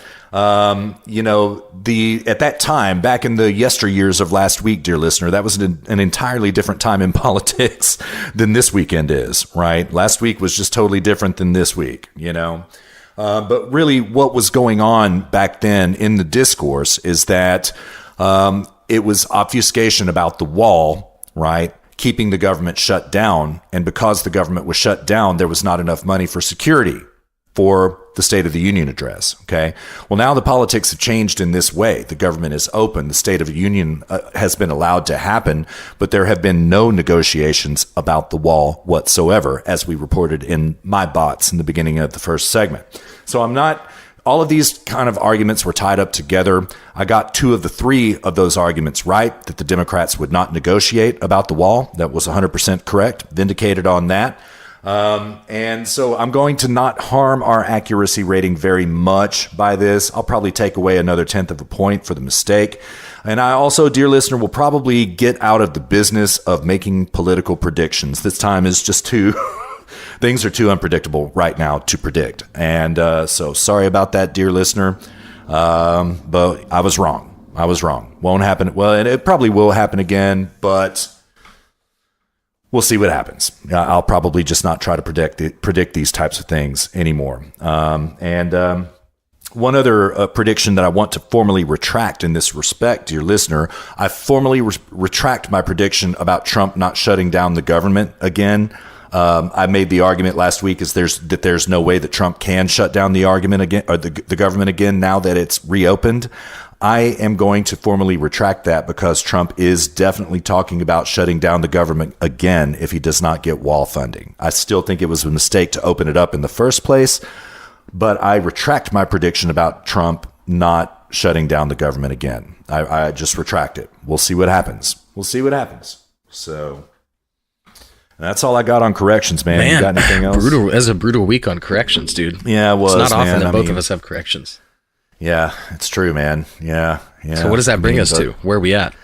I'm gonna say like 99.2, something like that. Man, I honestly think that we're approaching body temperature. Yeah, maybe 98.7, 98.8. I was thinking 98.8. All right, I'll agree with that. I mean, it's unfortunate, man. I know if we get something wrong this week, we're going to be approaching hypothermia. Yeah. Indeed. We need to get back up into heat stroke realms of things, man. So, but I don't think we've been wrong on anything so far this week. I mean, time will tell, but I think we've been pretty spot on so far. Yeah, I agree. Get that accuracy rating up next week. Yeah, I think we're in good shape. Yeah, I would agree with that. Man, so dear listener, Luke and I proposed to you a theory last week that has something to do with the effect of Luke and I just kind of wondered on Friday Night Comfy Post before last. Wouldn't it be funny if all of these layoffs that are happening in the media, which speaking of, we've just had another round of layoffs just yesterday. Vice is laying off 250. I understand that HuffPo has gone up to over 800 layoffs. Right. So Luke and I proposed this theory about I wonder if the government funding, if the government shutdown has something to do with this, this money drying up because the government is shut down. And now all of a sudden these people are all laying off. I mean, it seems too coincidental to not be coincidental. I mean, of course, correlation does not equal causation and all of these cliches. We know this to be true. But Luke found a bombshell, dear listener. We told you we'd keep looking at it. I hate that term. I want to erase that from my lexicon. I might even edit this out of the show. Luke found a major piece of fire last week. Luke, you want to tell dear listener about what it is you found? Yeah, well, I mean, I didn't really find it. It was really poll. True. I found a poll thread. Yeah. That they're the ones who found it. So I have to give credit where it's due. I don't know if I want to source a poll thread on on our website, but if dear listener, if you are interested to read this thread, it's archived already, but it's still there. You can read it. Just send us an email at feedback at zero-gravity-media.com. I'll send you the link for it. So somebody posted a tweet from some girl, and Russ, I couldn't even find this girl on Twitter. So I don't even I don't even know. I mean, it could be entirely photoshopped, but and a fake tweet, but it did lead Poll down a rabbit hole of investigation. And this tweet says, "I may be wrong, but maybe I'm not." I hate that, the statements with the question mark. Yeah. It's just so annoying. Anyways, I know. The quote so it goes on. The quote Countering Disinformation and Propaganda Act, end quote, included in the National Defense Authorization Act for fiscal year 2017 that Obama signed. Okay, so that's just not a sentence. I was like waiting for it to go on. This is such a bad tweet. Yeah. Maybe it is real. Most of them are. It's a run-on sentence, but it expired December 2018. $160 million, 2 years, 1,000 journalists laid off. Comes out to $80K annual salary and benefits. Coincidence? Okay, so first of all, I have to say that no. You don't. Yes. If you make $80K salary and benefits, that is not what that is not what a business is paying you. Or that's not what a business is paying. If you make $80K salary and benefits, a business is paying more like $160K, because that's how much it costs to employ somebody in terms of taxes, payroll tax, all this other stuff, like the overhead on HR to process, all of that stuff. So whatever you make, it costs a business about twice as much as that to have you there as an employee. Which everybody, when people talk about taxes and this sort of thing, there's a hidden cost in taxation, which is all of the money that you would receive if they weren't paying things like payroll tax. There's, payroll tax exists because it's a hidden cost. So it's not, you don't see it in your paycheck. But like, if you make $60K a year, you might have gotten offered $80K a year. But they can't, because they have to pay that $20K differential in payroll tax. So there's a hidden cost here. In any case. And I wouldn't be surprised to learn that wage stagnation is in part due to rising costs of hiring people, rising taxes. Sir. Yeah. Yes. But I haven't looked into that, so I don't know. So I'm not going to say that. But in any case, so what is this bill? The Countering Disinformation and Propaganda Act bill. So I am gonna just sort of paraphrase what it is. This is I've got this from an article, a website called Defense One. So the version of the bill which was incorporated into the 2017 National Defense Authorization Act, the U.S.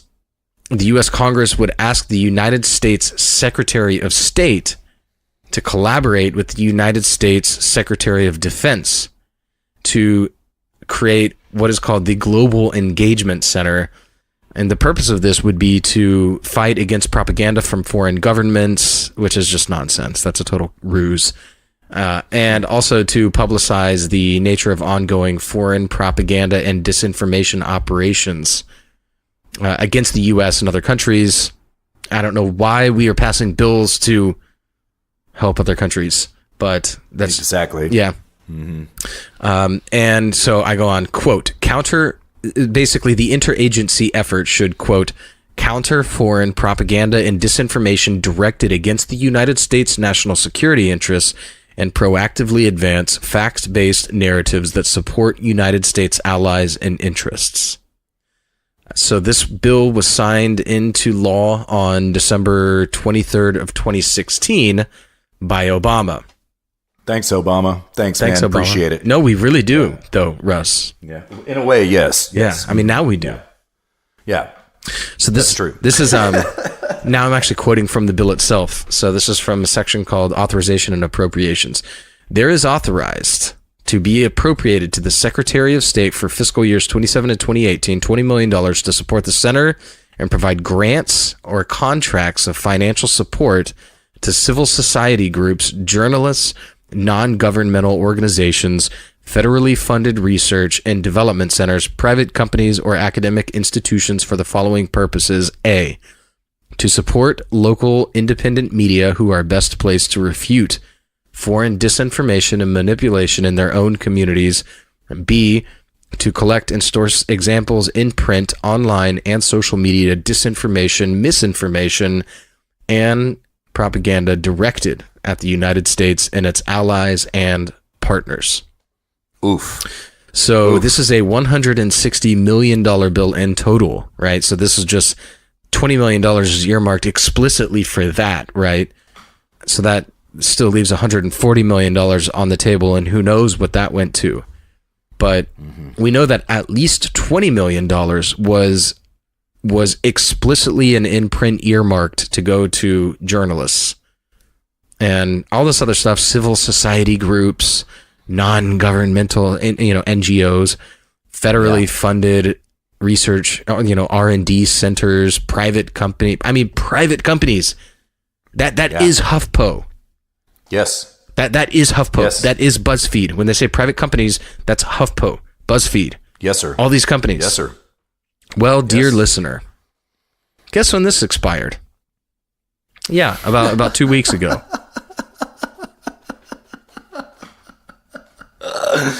Oh, it feels so good to be right, man. Feels good, man. Feels good. I love it. I love it. Yeah. Oh, man. And dear listener, Luke and I were just kind of operating on a suspicion about this, but turns out that nonsense happens to be true. Now, where we got it wrong was we thought it had something correlated. We thought it correlated with the government shutdown.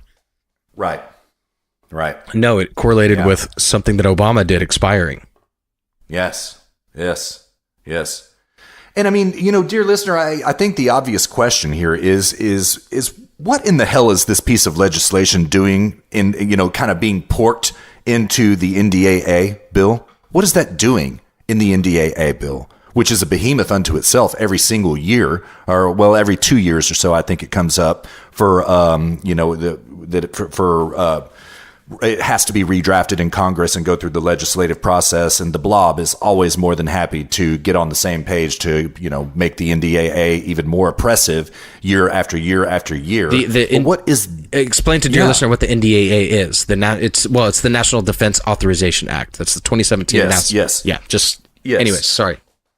Yeah. I mean, that's pretty much what it is. It is a behemoth of a bill that doesn't really have any direction whatsoever, dear listener. But this is the bill that funds things like the government spying on you, the government scooping up all of your emails, all of your texts, everything about you, right? I believe that this is also the appropriations bill that funds the TSA, funds DHS. I think I may be wrong about that, but it definitely funds what Edward Snowden busted when he called everybody down for the NSA spying on normal American citizens by scooping up all of our data. The NDAA is what funds that, okay?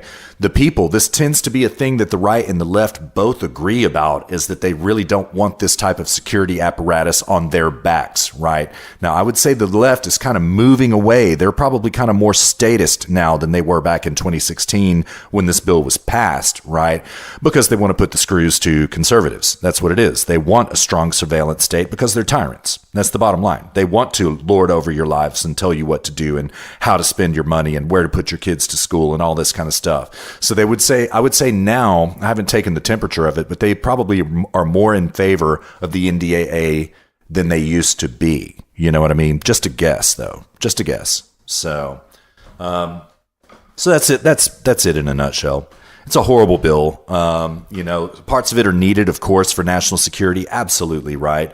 But, this slush fund of $160 million to combat Russian propaganda by basically giving a handout to BuzzFeed, HuffPo, all of these news organizations, please, man. In the NDAA, really? This is what's wrong with Cromnibus spending bills right here, dear listener. Things just slide under the cracks that you never know about. I never knew about this, Luke. I never knew about this little carve-out for journalists in the media. I never knew about it until you found it. So, well, Poll did, to be fair, but you saw it on Poll. So, yeah. Crazy. Crazy. Yeah, it really is truly amazing. What's really triggering is when you think about something like this, and then you think about Elizabeth Warren and AOC, Ocasio-Cortez, talking about how billionaires aren't paying enough. Yeah. Right. Right. Yeah. I mean, that's how about we cut some spending here? You know what I mean? Yeah. So, I know. It's totally absurd. Yeah. It is absurd. It really is. Yeah. Good. Fine, though, man. That's a way to go, Pole. That's great work. And, I thank you so much for your efforts. I mean, it's good to understand this a little bit better now. And, so, let's just, work it out to its logical conclusion. Dear listener, do you think if this was ham-fisted into another NDAA spending bill, do you think Trump would sign this? My odds are probably he would not sign it if there's this kind of nonsense in a bill like that. You know what I mean? Yeah. So, yeah. Yeah, man, agreed. We should move on, dude. What about let's do it. Presidential candidates? Whew. Oh, yes. Dude, this is man. This is really going to set the landscape for what our memes are going to look like over the next 12 months. They certainly are. And it's getting really crowded already. We're not even really in full-on campaign season yet, dear listener, but it's starting to get pretty contentious already. The presidential campaign is, these people that are throwing their hats into the ring to become president is one of the reasons I believe, going back to what we said in segment 1 about how the left is lurching further and further to the left and even more quickly. It's because of these presidential politics coming in. Well, the one that I want to talk about is Cory Spartacus Booker. That's saying that he's in this week. Oh, yeah, man. He announced this week. Before you get into it, Russ, let me I'm just going to list the announced candidates so far. Okay, yeah, please do, sir. So dear listeners, so our sort of A team, we'll call them the people who actually have like a actual possibility of getting the nomination. Yeah. Would be now Cory Booker, which is a U.S. senator from New Jersey. We have Pete Buttigieg. That's a German name. Buttigieg.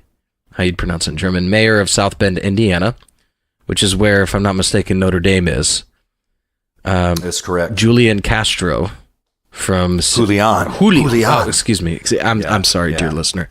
Julian Castro, who is regretfully from Texas, dear listener. San Antonio. Very, very regretful. Yeah, he is U.S. Secretary of Housing and Urban Development. We have John Delaney, who is a U.S. rep from Maryland. I think that's right. Yeah. We have Maryland. We have Tulsi Gabbard, who is a U.S. rep from Hawaii. We have Kirsten Gillibrand, who is a senator from New York. We have Kamala Harris. God, despise that woman. Senator from California. And we have Elizabeth Stands with the Beer. Stands with a beer. Elizabeth Stands with the Beer Warren from Massachusetts. Senator. So that's the field so far. There's some other B teamers, but it's not even worth bringing up here. So, All right. So what you got on Booker, Russ? Oh, not much. I mean, the guy is just an absolute idiot. He confessed to sexually harassing and molesting a 14-year-old in an article he wrote for, I don't have that article pulled up. I should have prepped a little bit better. I'll bring it next week, dear listener.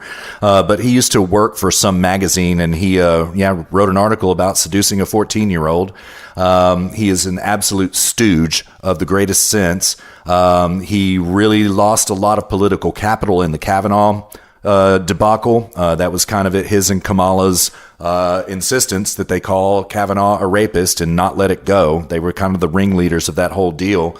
And he's just an ass, man. That's all it is. And by how I'm looking at it, he has no chance of getting the nomination. I suspect, as one dear listener has suggested to me before, and I believe this to be true, Pocahontas Stands with a Beer has no chance of winning the election at this point, even though she apologized to the Cherokee Nation. These people throw their hats in the ring anyways because they can fundraise. This is going to mean big money for them, right? And also, dear listener, don't forget, right? You campaign, you lose that office, right? Those campaign funds are yours. You may spend those on yourself. This is how Uncle Bernie has 3 houses in a sports car. You know what I mean? Because he spent his campaign money and bought himself a brand new ride right after he lost the nomination, right? So I think it's a very credible theory. There's no way to prove it. Actually, no, it's not a credible theory. I think it's obvious that that's what these people are doing. They're trying to rent seek, fundraise. That's what's going on. That's what this is. So, but I don't think Cory Booker has much of a chance. But boy, he is going to be entertaining going forward, Luke. I tell you, man. I don't know. I honestly don't know a lot about him. I don't know what his voice sounds like. I've never really seen him speak. Yeah, man, he's really annoying of voice. He's just got, speaking of punchable faces, he's got a punchable face. These kind of, I don't know, man, just this dead look in his eyes, man. I mean, he just, I don't know. I despise him. I absolutely despise him. Leftist freak, man. Absolute freak, So, I mean, I definitely have heard of him in the media and stuff, but yeah. Let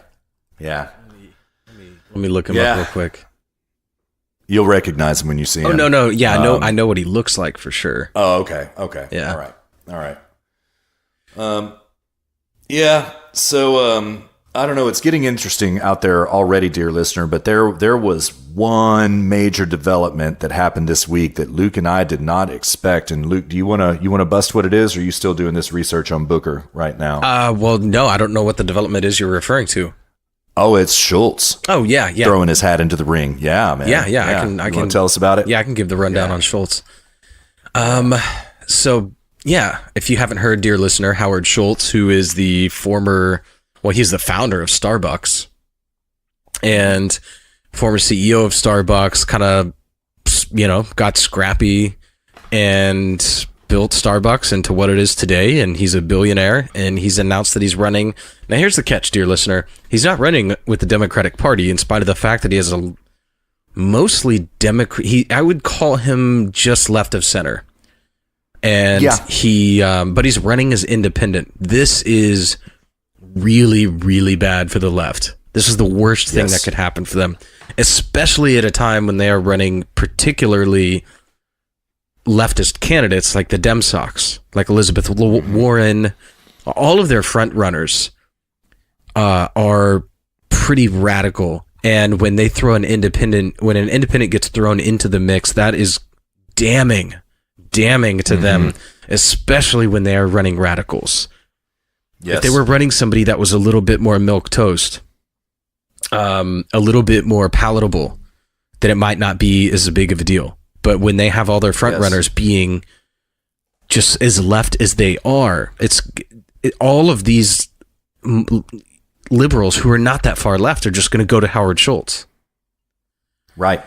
So this is really bad for the left. If Howard Schultz announces and he runs, it's going to be a really, really, the left is, I don't see how they could win the 2020 election if Howard Schultz actually runs. Yeah. At this point, Go ahead. I was going to say, and at this point, he's all but announced. Yeah. Well, he is equivocating a little bit. I'll get to that in a second. But dear listener, what is at stake for the Democrat Party right now is the same thing that happened to George H.W. Bush when he ran against Clinton in 1992 when Clinton was elected. He had a lot of his electorate bled off by Ross Perot, who also ran as an independent and somewhat to the right of George Bush, I would say. You know what I mean? He kind of ran as a capitalist is the way he ran. And it bled off a lot of votes from the Republican Party and probably caused HW to lose that election.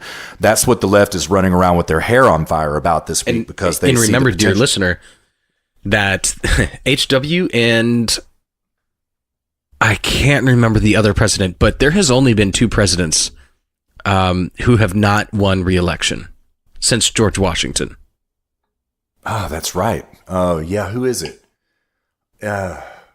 Gosh, I can't remember. But it's a big deal. It's a truly Nixon? big deal. It was somebody right around the 60s. Yeah, I think it was. Yeah, it is. Of course, it's Nixon. Yeah, it is. Mm-hmm. Yeah. So and that's maybe how somebody big the was deal assassinated in their first term, so they couldn't run for a second term. Maybe like Garfield, right? Somebody like that. Yeah. Yeah. Yeah, but that's how big of a deal that this is, because it's almost a certainty that you get elected for your second term. And the only time well, one of the 2 times that it hasn't happened, it was because of an independent candidate. That's right. So that's how much power this has. So I'll just like run down the list of a few topics. I found this in a CNBC article from June of last year. So Howard Schultz, just so you know kind of where he stands on things, he is against the wall. He is pro-trade. He's quoted as saying, "We need to be in the business of building bridges, not walls." And same goes with China as well. He says that China's not the problem. Now, Russ and I disagree on some topics, and this is one that I'm generally pretty pro-trade, but whatever, we're not going to go through that now. And Russ, I don't want to paint you into the corner of being like against trade or something like that. Oh yeah, I'm pro free trade unequivocally. Yes. Yeah. Exactly. Mm-hmm. Yeah. But he's doing it. He's politicizing trade. That's the difference. He's like politicizing it into an issue. Right. So yeah, that's totally unfair of me to paint you in that corner. That's okay. It's all good, man. He is against the GOP tax bill, which reduced the corporate tax from 35 to 21%, because he was saying that we should be doing things for the quote people, not for quote corporate America. Well, Russ, I don't know what corporate America is if not people. Yeah, right. I know. And There's a Supreme Court decision to that effect called Citizens United. Thank you very much. So yes, Exactly. Oh man, that's hilarious. I hadn't even actually made that connection with Citizens United. Yes, sir. Mm-hmm. And what's really funny is he actually contradicts himself. So I'll read this paragraph. He says, "What I said specifically is I did not believe that the majority of companies in America were going to take a corporate tax cut from 35% to 21% and do all the things the administration, brackets Trump administration, was spewing about in terms of advancing the economy and creating jobs and doing all of these great things. And I said most companies were going to give it back to the shareholders. What we decided to do was what we, as in Starbucks, decided to do was almost 50% of the benefit we gave to our people. I didn't give the credit to the administration for that. I gave credit to the fact that the leadership of Starbucks did the right thing, and that is success is best when it's shared." Now, aside from that last little stupid statement, that doesn't even, I don't even know, it doesn't even mean anything, but I mean, he admitted in this implicitly that companies did the right thing. Yeah. He admitted in this that he's like, the companies are gonna give it to the shareholders. I mean, the shareholders are the American people. That's right, man. I mean, so he admitted that these companies are going to take these tax cuts and give it to the shareholders. That's why, great. That's why you invest in a company, is to get money out of it. Yep. I mean, it's as if he doesn't even understand how the stock market works. Indeed. So he totally, on the tax cuts, he totally contradicts himself. He says that companies, it's not good because we need to be doing something for the people because corporations aren't going to do the right thing with that 14% tax cut. Mm-hmm. But then goes on to say that these corporations are probably going to give it to the shareholders, and in Starbucks' case, they gave it to the employees. Well, great. I mean, both of those scenarios are corporations doing the right thing. Yes, sir. Yes, sir. So I fail to see the argument. It's just asinine from the outset. Mm-hmm, mm-hmm. He just contradicts himself. I'll continue. He gives, in terms of the strength of the economy, he gives Obama basically all the credit. He gives Trump some credit, in his words. I don't really know what that means. He doesn't really go into detail. He believes the greatest threat to the country is the debt, which can't fault him there. I agree. For sure. 70%. He is quoted as saying that 70% of Americans want gun control that will keep guns away and out of America's neighborhoods. So, in other words, he's for an assault weapons. No, I'm sorry. 70% of Americans want gun control that will keep the guns of war out of America's neighborhoods. Not war. Sorry, I mistyped that. That will keep the guns of war out of America's neighborhoods. So, in other words, he's for assault weapon ban. So he's anti-Second Amendment. Yep. When he says the guns of war, that's a euphemism for assault weapons. scary black rifles. Yeah. Yes, exactly. He believes we should balance the budget. Can't fault him there. Russ and I are both on board with that. Yeah. He thinks that we should fix the VA when asked about veterans. So can't fault him there. Russ and I are both on board with that. So he's pro-immigration, pro-trade, anti-tax cuts, anti-debt, anti-Second Amendment in nature anyway, pro-balanced budget, and pro-vets. So he's kind of a mixed bag, but at the end of the day, he is most certainly left of center, but I don't think by much. I think he's just a little bit left of center. What do you think about that, Russ? Yeah, I would totally agree. That he's pretty much a centrist. He is certainly not among these freaks in the Democrat Party right now. And, there is one point that I want to echo that Rush Limbaugh made on Friday to this effect, right? About his centrism, right? In Rush's argument is this, that, Schultz seems to have been preparing himself for years for this moment, for this grand moment. And he seems to have been prepping himself for all these years to come out as a centrist. When he ran, right? And he realizes that even though he is a Democrat, as a centrist in that party, he's got no chance of getting the nomination. That's why he's running as an independent. But Rush makes the argument that he just seems to be gobsmacked by the fact that he's not being loved, that his candidacy is so abhorred by the left, that he tries to throw a town hall and people call him asshole and we don't want another billionaire controlling the government anymore, and like shout him down at his own town hall and all this kind of stuff. And he just doesn't seem to really get it. And the point Rush makes is this, and he's correct. There's no room for you among the left. Mr. Schultz, there's no room for you. They hate you, right? And he's saying all this stuff like, oh, I don't understand. I grew up poor. I was born in Brooklyn. I was raised in government housing. I had to work for everything I have. And I worked so hard, made all this money. Nobody hates me. I don't get it. Well, that's exactly it. You're the epitome of what they hate, Mr. Schultz. You're the epitome of it. So anyway, Luke, the point is that he is equivocating a little bit. As of last night, he was saying, well, maybe I'll just take my ball and go home. Maybe I won't run.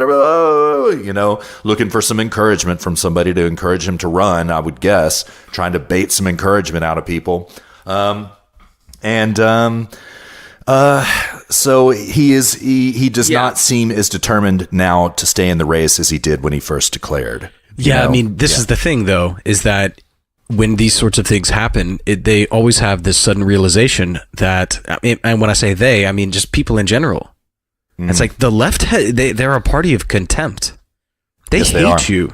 Yes. Unless you are some sort of, like you have to fit certain criteria. You either need to be abject poor. You either need to be poor. You need to be a person of color. You need to be a white person full of self-hatred. You need to be certain. There's a certain array of individuals that fit squarely into the left today. That's right. Yeah. And a rich white person who doesn't hate themselves. I don't understand how you could think that you would fit into the landscape of the modern day left. Yeah. Well said. Couldn't agree more. So he's getting red pilled. That's what this is. Yeah. Howard Schultz that same thing. Yes. He's getting red pilled. There's nobody who's better at red pilling than the left themselves. Yes. And now he's getting red pilled on just how full of hate they really are. Oh, he is. Yes, he is. Yes. Mm-hmm. Yeah. Stay in, Mr. Schultz. Stay in this race. HSP boys fully support you. This might actually drive him to, if he accepts the red pill. If he takes the red pill, then maybe he'll run just to sink the ship. Yeah, exactly. Yeah, I mean, there are a lot of people who say that that's what Perot did. That he and HW were always kind of averse with one another, and that he stayed in the election even though he knew he wouldn't win in order to torpedo HW. Who knows? If true. It's big, but that was the meme back then. You know what I mean? Who knows? So, dude, where is Ross Perot these days? I don't know. He is alive. I know this. He is in Dallas. But he is really quiet, man. I don't know what he's up to. He's got to be kind of up there in years at this point. He's from Texarkana. I didn't know that. East Texas yes, boy. Sir. Yeah, I actually did. He's a Texas boy. Yeah. Mm-hmm. No, East Texas, though, at that. Yeah. Mm-hmm. Yeah. Yeah, he is. So, yeah, he's legit, man. Card carrying. So, yeah. Yeah, but I don't know what's up with him, Luke. I mean, were I Schultz, I would be getting in touch with Ross Perot right now about how did you do it? What's some advice? Can you help me out a little bit on strategy? I would be doing that stat. So just my thoughts. So, take it for what it's worth, Mr. Schultz. I really don't have too much else to say about it, Luke. But first of all, I really appreciate you pointing out his policy positions because I had not heard them put so succinctly. So you red-pilled me on where he's at politically, and I appreciate that. Thank you very much. That's good. This is all good to know. So, yeah. Yeah, indeed. I guess we could. The summation of this would be he's just a little bit left of center, and we should want him to run. That's where we are at. We are pro Howard Schultz 2020. I might even vote for him. Just as a troll, Oh man. Yeah. Huh. Because he's not going to beat Trump. That's for sure. No, he won't. Yeah. Because it's not this is the thing, it's not a matter of primaries. It will be a 3-party race. Mm-hmm. If it was if he ran as a Democrat, then I'd be like, oh God, this is like Trump's worst nightmare, to be honest with you. True. Right. Because he's too palatable. Mm-hmm. So we want him to run, and we want him to run as an independent. If he does that, then yeah. You know what, Russ? Yeah. I'll commit right now. I'll cast my vote. Okay. Actually, I don't know. I'm not going to commit to that. Yeah, I hear you. I don't know that I'd do that either. But I think really the truth of the matter is, Luke, in a representative republic, right? There should be as much representation as possible, and for the Democrats to try to shut him down in the way that they're doing it, really kind of is. They're called the Democratic Party. This is anti-democracy on its face. They want power. They don't want democracy. And, I kind of would like to see going forward in American politics, more independent candidates, not fewer. You know what I mean? I would like it to be in every election, there is a true, formidable independent candidate, which Jill Stein almost was in 2016. You have to be careful, though, because once you sort of dilute the voting process down among many parties, then it's almost meaningless. It's true. This is the problem in Europe. Germany has 6 political parties. Right. Well, let's see. They've got NPD, which is basically not a political party. They've got AFD. The real parties are AFD, CDU, CSU. They've got the FDP, the SPD, the Greens, and Die Linke. Yeah. So, they've got 5 or 6 political parties, and it's all but 1 or 2 of those are left. Yeah. So, yeah. When you have a 2-party system, you can have this sort of thing where the Dem Sox take over, and then it's boom, you have a 50% chance of major change in a direction. Yeah, right. Mm-hmm. If the capitalists, if the Ted Cruzes and the Rand Pauls took over the right-wing party, boom, we are headed towards constitutional capitalism. Yes. It's there's no quibbling over this party has 20%, that party has 7%, and this party has that, and you just have this mess of constantly moving left. It's just boom, two-party system allows for radical change, and I actually kind of like that. Yeah, I do too. I don't like their exclusivity in terms of the voting process about how they have the states sewn up so tightly, right? I think that should be able to be infiltrated by somebody outside of a political party. Nonetheless, our mutual buddy who we want to have on the show someday, he would always make this same argument to me back in the day. when we would discuss these things. And I concede the argument. It's completely true. European politics tend to be a mess. Is this type of situation where things don't change, and getting one more percentage point in an election is a big deal, a really big deal. And whereas, in our two-party system, one point in an election doesn't really mean much. You know what I mean? Yeah. You're trying to scrap for bigger numbers. You know what I mean? So I get what you're saying. Yeah. But I still would, I would like to see more independent candidates.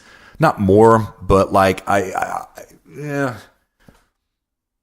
yeah, I would. I appreciated, for example, I would never vote for her in a million years, but Jill Stein and running with the Green Party in 2016, I respect that. I do. You know what I mean? She didn't really pull much influence. She got like 1.5% of the vote, something like that, maybe 2, something. So, but again, I see your point. I totally see it. But anyways, do it, Schultz, do it. Yeah. We here at HSP, our official position is pro-Schultz independent. We endorse you, sir. We endorse your HSP campaign. endorsement. Oh man. So, man, are you hearing of this situation going on with Ralph Northam, the governor of Virginia? Yeah, I've been seeing a lot of threads, seeing a lot of comments about that. Yeah. Been seeing a lot of memes. What you got, Russ? Well, it's pretty funny stuff. I'm going to start out with the basic gestalt, dear listener. I've got a piece by the lovely Amber Athey at the Daily Caller. I'm going to take it from the top. It goes thus. Democratic Virginia Governor Ralph Northam apologized Friday for a 1984 yearbook photo that either showed him dressed as a member of the Ku Klux Klan or wearing blackface. The photos, which was first published by Big League Politics, appears in Northam's senior yearbook at Eastern Virginia Medical School and shows two figures dressed in blackface and KKK robes. The Daily Caller confirmed the existence of the photo with EVMS, who said that the annual yearbook is a student-run activity. Northam confirmed that he was one of the persons pictured in the photo in a Friday statement, but he did not say whether he was wearing the blackface or the KKK outfit. He also said he was deeply sorry for the photo, but contended it does not represent who he is today. All right, and here is his Mia. Well, we'll get to that in a minute, dear listener, because it's really good stuff. So anyway. Apparently he came out after, everything broke last night, and he said that he was going to use facial recognition software to prove that he was not in the photo. He came out and said, "Oh, as a matter of fact, you know what? I think I'm not really in that photo. I think that was incorrect," right? So Nate Silver tweets at him. So just to get this straight, the governor of Virginia is proposing to use facial recognition software to prove he wasn't the guy pictured in a KKK hood. Nate Silver, I never agree with you, but well said. Well said. And so, yeah, dear listener, he really stepped in it on this one. I've got the photo right here. Luke has seen the photo. You've probably seen the photo right by now. Everybody's covering this. I personally see no other way than that he can proceed except to resign. I mean, that's all there is. When you're in this identity politics world, that's all it is, right? He has not offered explanations for how his nickname at VMI when he was in undergraduate school became Coon Man. So we have no explanation about that. Something tells me it wasn't because he was using coon corpses as right, raccoon corpses as right, yeah, cadavers to practice his procedures on. I doubt that's the reason. I doubt it very much. Yes, sir. I doubt it. So, so anyway, he's saying, "Oh, you know what? I don't think that's me in the photo." Well, dear listener, it turns out that some articles have dropped on Zero Hedge. I saw one on Breitbart. They've dropped around everywhere. EVMS, the medical school, said, "Yeah, actually, you know what? We don't really have a yearbook staff here, so our students submit their own photos." For the year. Oh my God. So for him to say that he's not, I don't think that's me, that's preposterous. It's him. He gave them the photo to print, right? Well, he had to have, because like one of them is him sitting in front of his own car in like a field. Right. That's right. I mean, did like a yearbook staffer go out there and be like, "Hey, follow him out to the field?" Yeah. Indeed. Indeed, sir. So, but anyway, dear listener, like the timing, man, God, what a bad week for Northam, man. I mean, because like, where have we been hearing about Northam this week? Constantly. Oh, yeah, that's right. He's the one that got on the radio show and advocated for the death of babies for the Virginia abortion bill. Here's some audio for you. Well, let's don't play this audio, dear listener. Everybody's already heard it by now. Let's don't concern ourselves with it. But yeah, what he said was pretty chilling, that the child would be resuscitated and kept comfortable while the mother and the doctor had a conversation about the child's fate. And he got blasted hardcore from the left and the right. He even had to walk it back a little bit. And yeah, man, rough week. Now, the other thing that I want to point out, dear listener, and this has been adequately covered by everybody else as well, but it is true. He was the one that was running those disgusting ads against Ed Gillespie in the Virginia gubernatorial race in 2018, where there's the one with the guy driving around in the truck with an Ed Gillespie sticker, flying a Confederate flag, has a "Don't Tread on Me" license plate on the front, running around and chasing down people of color and like trying to, run them down, right? An Ed Gillespie supporter running down children of color. So what he's doing here is he is calling Ed Gillespie and all of his supporters racists. There is also reason to believe that this ad is what won the race for him. Now, let me be clear about this. It was not his campaign that ran the ad. It was an advocacy group. I can't remember what they're called right now. They ran the ad, but they ran it in support of Northam, right? And Northam never, recused himself he never distanced himself from that ad, right? What's the word I'm looking for, Luke, where you make a pronouncement about this is disavow? Disavowed. Thank you very much. Yeah, he never disavowed the ad, really, right? But the ad was pulled because of the terrorist attack in New York, where the guy in the truck ran over all those people. The Muslim radical ran over all those people somewhere at a park in New York the next day after the ad dropped. So the ad was pulled. But the damage had been done.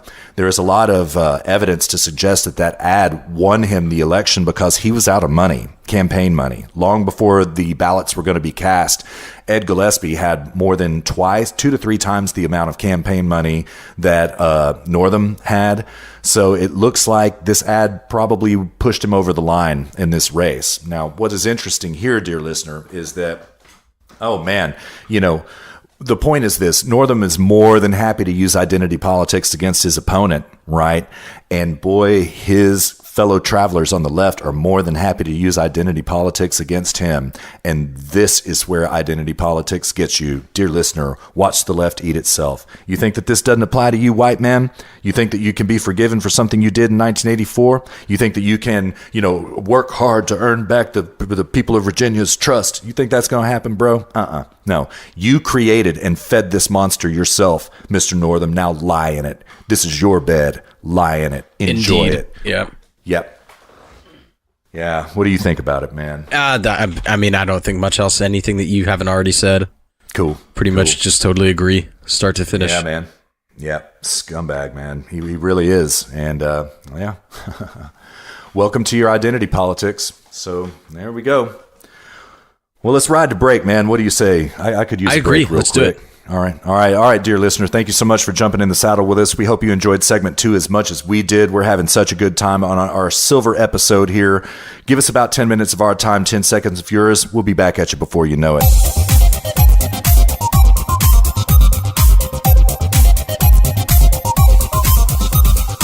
All right, dear listener, welcome back to HSP episode 25. Luke and Russ 25. In the house. Thank you for joining us. We only have two more pieces to hit. Actually, I guess two more bits to hit. We are in segment 3. All we have left is feedback and grab bag special. So, Russ, did you want to? Why don't you give your dear listener feedback, and then we'll hit the dear listener feedback that I have, and then we'll move straight into GBS. How does that sound? That sounds perfect, man. Yeah. And Luke and I got some mutual dear listener feedback that we want to hit as well. It was a God tier feedback. We deeply appreciate it. Dave in Texas, that's who it was. So the first piece of feedback, also, dear listener, there is some feedback I got this week that I have forgotten. Please forgive me. Dear listener, I will remember throughout the week. I'll hit it next weekend. I'm sorry. I just completely forgot. But a couple of pieces of feedback I got. We've already addressed one of them. Maybe put bots at the beginning rather than at the end. Well, dear listener, ask and you shall receive. We happen to agree with you. We think it frames the episode really well, even though it did go on for quite some time today. Yeah. Thank you for the feedback. If it went on too long, you didn't like it or something, send us feedback and let us know. I actually, please. Personally, I enjoyed it, Russ. I think same here. I think it's kind of interesting to do all that content at the beginning of the episode like that and knock out like 30, 45 minutes. But I don't know. We'll see. I think so too. I liked it very much. So it definitely gives focus to the show. And, again, like Luke and I started doing bots in the first place because it explains why we curate what we curate and why we throw out what we throw out or don't throw it out. We just put it to bottom of the stack. That's why I think it clarifies and gives focus to the episode. We hope you agree, dear listener. But if you, please send us feedback. Hit us up on the contact form if you disagree, and then we'll hook you up with dear listener and let y'all Indian leg wrestle about it. Kidding. I got some secondhand dear listener feedback. Okay, from one dear listener through another dear listener that suggests that maybe we were a little bit hard on the president last week. It was a little bit black pilling, and we were sitting here, I happen to agree in a way. We were sitting here trying to say that we were trying not to black pill and be white pilling about what's going on with the Trump administration. So secondhand dear listener, I do see your point. I happen to agree with you in a way. Luke and I did kind of see some mistakes that the president made last week. We think that he did a lot better in terms of his presentation and strategy this week. We're going to give him praise when we think he deserves it, and we're going to call him out when we think he deserves it. But I do happen to accept that premise. I think that we were a little bit overly black-pilled and probably didn't prescribe enough white pills to counteract. Sorry about that, dear listener. We'll be more mindful going forward. Hopefully we did better about it this week, and I think that we probably have. I think it's also worth mentioning that we are immersed in this news cycle. Russ and I are constantly all week. Yes. And sometimes by the end of the week, it's just hard not to be...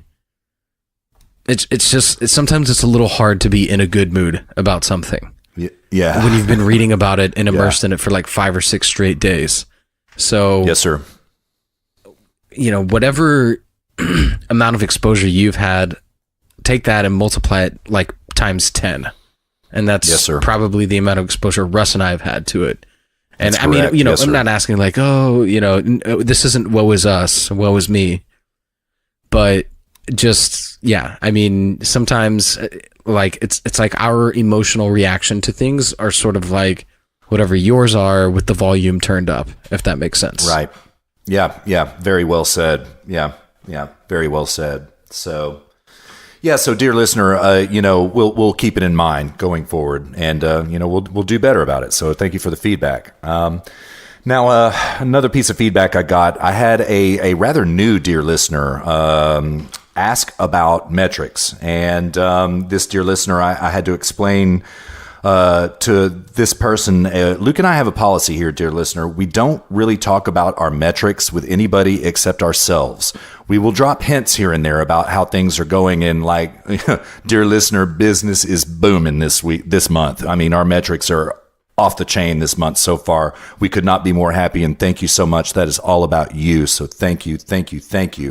But we don't really get into specifics about this, and there is a reason for it. I mean, first of all, metrics are very political, right? And, in the podcast sphere, they're very, very political, and they're kind of things that you kind of should hold on to and keep private for the most part, right?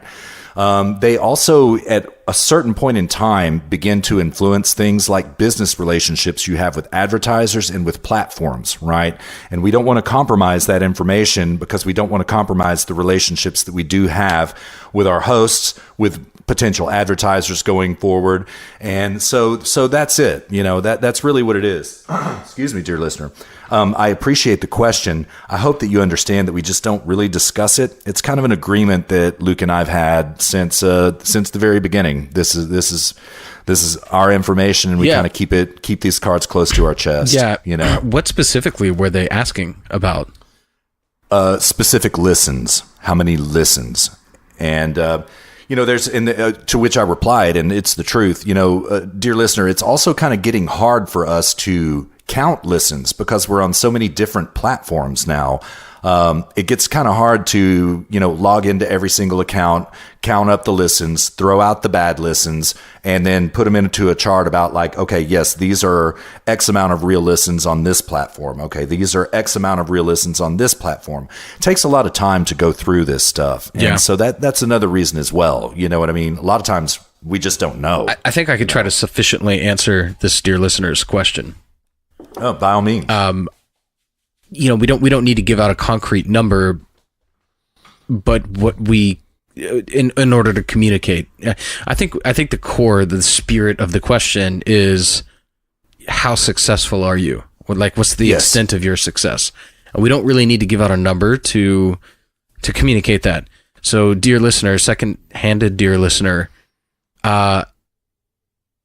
no, this is a first hand. Actually, it's a first hand. Oh, okay. The other one. Feedback. Yeah. Okay. Well, my bad. Sorry. The other one was okay. So okay. So first-handed, dear listener, just know that we have a healthy. I mean, it's not huge. It's not like we're like Joe Rogan status or something over here. I mean, don't get us wrong. We still have a long ways to go. Oh yes. So we are nowhere near monetization or anything like that. But we have a core constituency of listeners, mostly in the U.S. I do see people listening from other countries, and they seem to keep coming back. Oh, yes. I don't really know who. I know who a couple of these people are, but most of them, we don't know who they are. And we don't need to know. It's perfectly fine.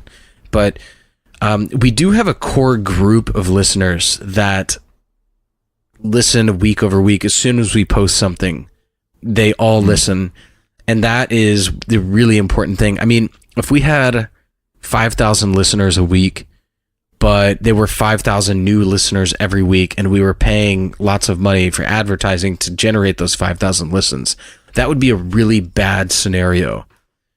Yes, sir. We are in the opposite situation. We have a pretty small listenership, but our listenership is very passionate. They come back week after week. They really seem to enjoy what we put out, and that is the white pilling thing. So for us, yes, indeed, we've got a working formula, and now it's just a matter of how to grow it. So yes, so we have a small constituency, but it's a very committed constituency. They seem to wait for our show to drop each week, and I think that's really what the spirit of the question is are you successful? And in as much as we have people coming back week after week after week, listening and listening and listening, and we even now have people going back and listening to our early episodes, I think that's the real important aspect of this. Indeed, sir. I couldn't agree more. Yeah, that because that's a real problem. It's a real problem if people listen and don't come back. That's when you have a problem. Mm-hmm. I mean, you can always grow, but the problem is that if you have churn and people listen and don't come back, that's a real problem. I mean, having a small listenership is not a problem if your listenership enjoys what you do and they're coming back week over week. That's actually the white pilling thing, and that's what we have. So hopefully that answers this dear listener's question. I think that's perfect, man. And dear listener, like the way things are working for HSP and for Zero Gravity Media right now is exactly what Luke and I designed in the very beginning. We did not want to be a flash in the pan, a flavor of the month, right? We wanted to build integrity from the very beginning, right? We wanted to be underground, build a community, not huge. Yeah, build a community. Just do it very grassroots style. And dear listener, thanks to you, Luke and I, our strategy is working, and it is ever so gratifying because we wanted to build exactly the way we're building right now, and it's glorious to behold. It makes us really happy, dear listener, that we're doing it this way rather than, going and chaining ourselves onto the front door of Twitter in New York or something like that. Just kidding, Raw Loomer. Just kidding. Rather than doing things like this and getting instant notoriety, we chose for a slower build, and it's working. Yeah. And it's Oh man, it's so much fun. Yes. Yeah, totally. Yeah. And this is why we aren't all about monetization and how are we going to make money and when are we going to get on Patreon and Right. when are we going to include advertisers and this sort of thing. This is why we're not that concerned about it, because we just we are about, first of all, we're having fun. Yes. We love this. Yes, and secondly, it's I think a lot about who listens, and I literally am trying to speak to those people, literally, and not necessarily trying to, not in a preachy way. I'm not trying to preach to anybody. It's funny. It's I'm having a conversation with somebody who is called Dear Listener. That's in my head the whole time, Yes, sir.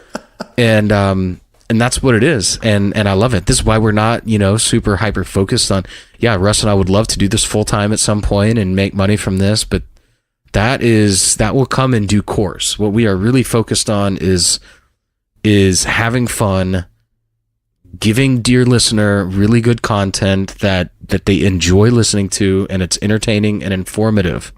Yes. That is what we are all about. And everything else will come later. All of the other stuff will come later. That's the right, thousands of listeners and the Patreon and all that stuff. That will all come later. What we are focused on right now is having fun and putting out a product that will improve your life, your experience here on Earth, and hopefully change our culture and our society for the better. Yeah. That's what we are focused on. Music, art, fun, and dance, baby. That's what we're all about here at HSP. Yeah. I quote Angelo Moore from Fishbone on that. Music, art, fun, and dance. That's all we was concerned about. Yeah, that's right. And that's where we're at right now. You know what I mean? So, yeah. And we do love it, dear listener, and we are ever so gratified that you seem to as well. You seem to actually like this stuff. So, and not to mention also, Luke and I also, this is what we do anyway, and we do a lot of research, and we always have, and we want to pass this research on to you so that you can BTFO your liberal friends. To be perfectly honest, we want to help you out here. Yeah. Yeah, but I mean, it's not just about arguing points. It's really about living your life. Yes. So a lot of the stuff we talk about is psychological. Mm-hmm. I mean, I live as a guilt-free capitalist. Yes, sir. And that is a very profound statement. A lot of people are capitalists, but they're guilty. They feel guilty. Mm-hmm. Oh my God, I'm rich and I'm not giving away enough money and I'm not helping the community enough and this and that. And, here Russ and I are helping the community, but having fun doing it. We want to do it. Mm-hmm. And that's a profoundly different way to think, to just be guilt-free and have fun. Mm-hmm. So it's, you're right, Russ. It's about arguing points and stuff like that, but it's also about thinking about life differently, thinking about everything differently. Yes, sir. Breaking the conditioning of, this guilt consciousness of guilt that has been instilled in you by your media, by your government, by the left, right? We want to undo all of this poison that you've had no choice but to take, dear listener, and we want you to be happy. That's it. Yeah, a lot of people on the right have this sort of apologetic attitude about politics. They're like, you're right. Our politics really should be socialist, but it doesn't work. So we need to be honest with ourselves. But you're right. It's really bad that it doesn't work. This is how a lot of, that's not the way in which they argue, but I think psychologically that's how a lot of people on the right think. I couldn't agree more. And this is the stuff that we are out to tackle. This much more deeper, philosophical, psychological conditioning. Yeah, that's the right way to put it, Russ. Conditioning that you've had. Mm-hmm. Yes, sir. Yes, sir. Yep. Well, speaking of which, man. Well said. Actually, I was going to say we should move on to Grab Bag, but I think I have one more piece of dear listener feedback from Dave in Texas. Oh, yes, Dave in Texas. Thank you so much. This was God tier, man. This is God tier. Yeah. I mean, we have a dearest listener. Yes. If we're gonna, I don't know, is this dear, is Dave in Texas now dear listener? Or very dear listener? Dave in Texas, Dave in Texas gets preferential treatment from the HSP boys. There is no doubt about that. Excuse me, dear listener. We will let dearest listener and Dave in Texas Indian leg wrestle for status of dearest listener. How's that sound, Luke? I think that's good. The first physical HSP, the first physical zero gravity media meetup that's going to happen. Yes.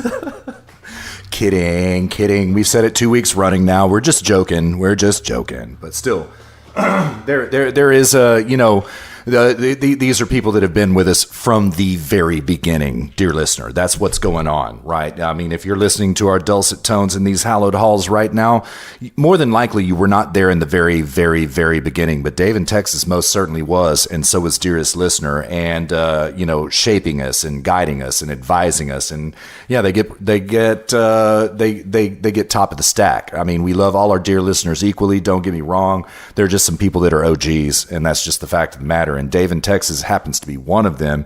He sent us some pretty god tier feedback and contributions. I would say, Luke, it's not feedback; it's a contribution. Yeah, for sure. Yeah. So Dave in Texas sent us this article. Subject line: Opinion Tucker Carlson versus Conservatism. The New York Times. He says, Dave in Texas says, HSP boys. This article brings up an excellent but complicated issue for possible HSP treatment. Some context. Ross Douthat, the author, is a Catholic left-leaning New York Times columnist. I read the New York Times so I can understand our friends on the other side of the aisle. Douthat says that Carlson's debate is one that the right should have.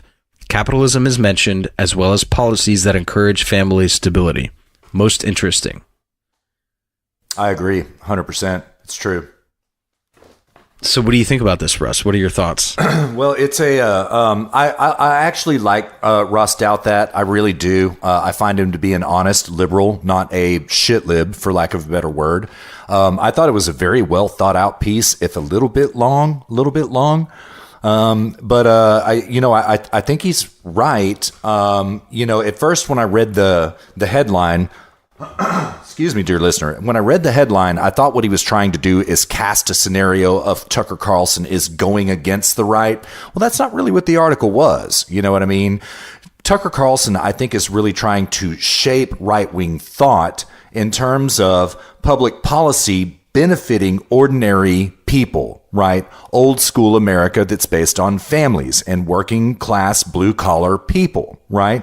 That the Republicans really, if you want to remain a party, this is who you need to take care of, right? And they're worthy of their government they're worthy of being taken care of by their government.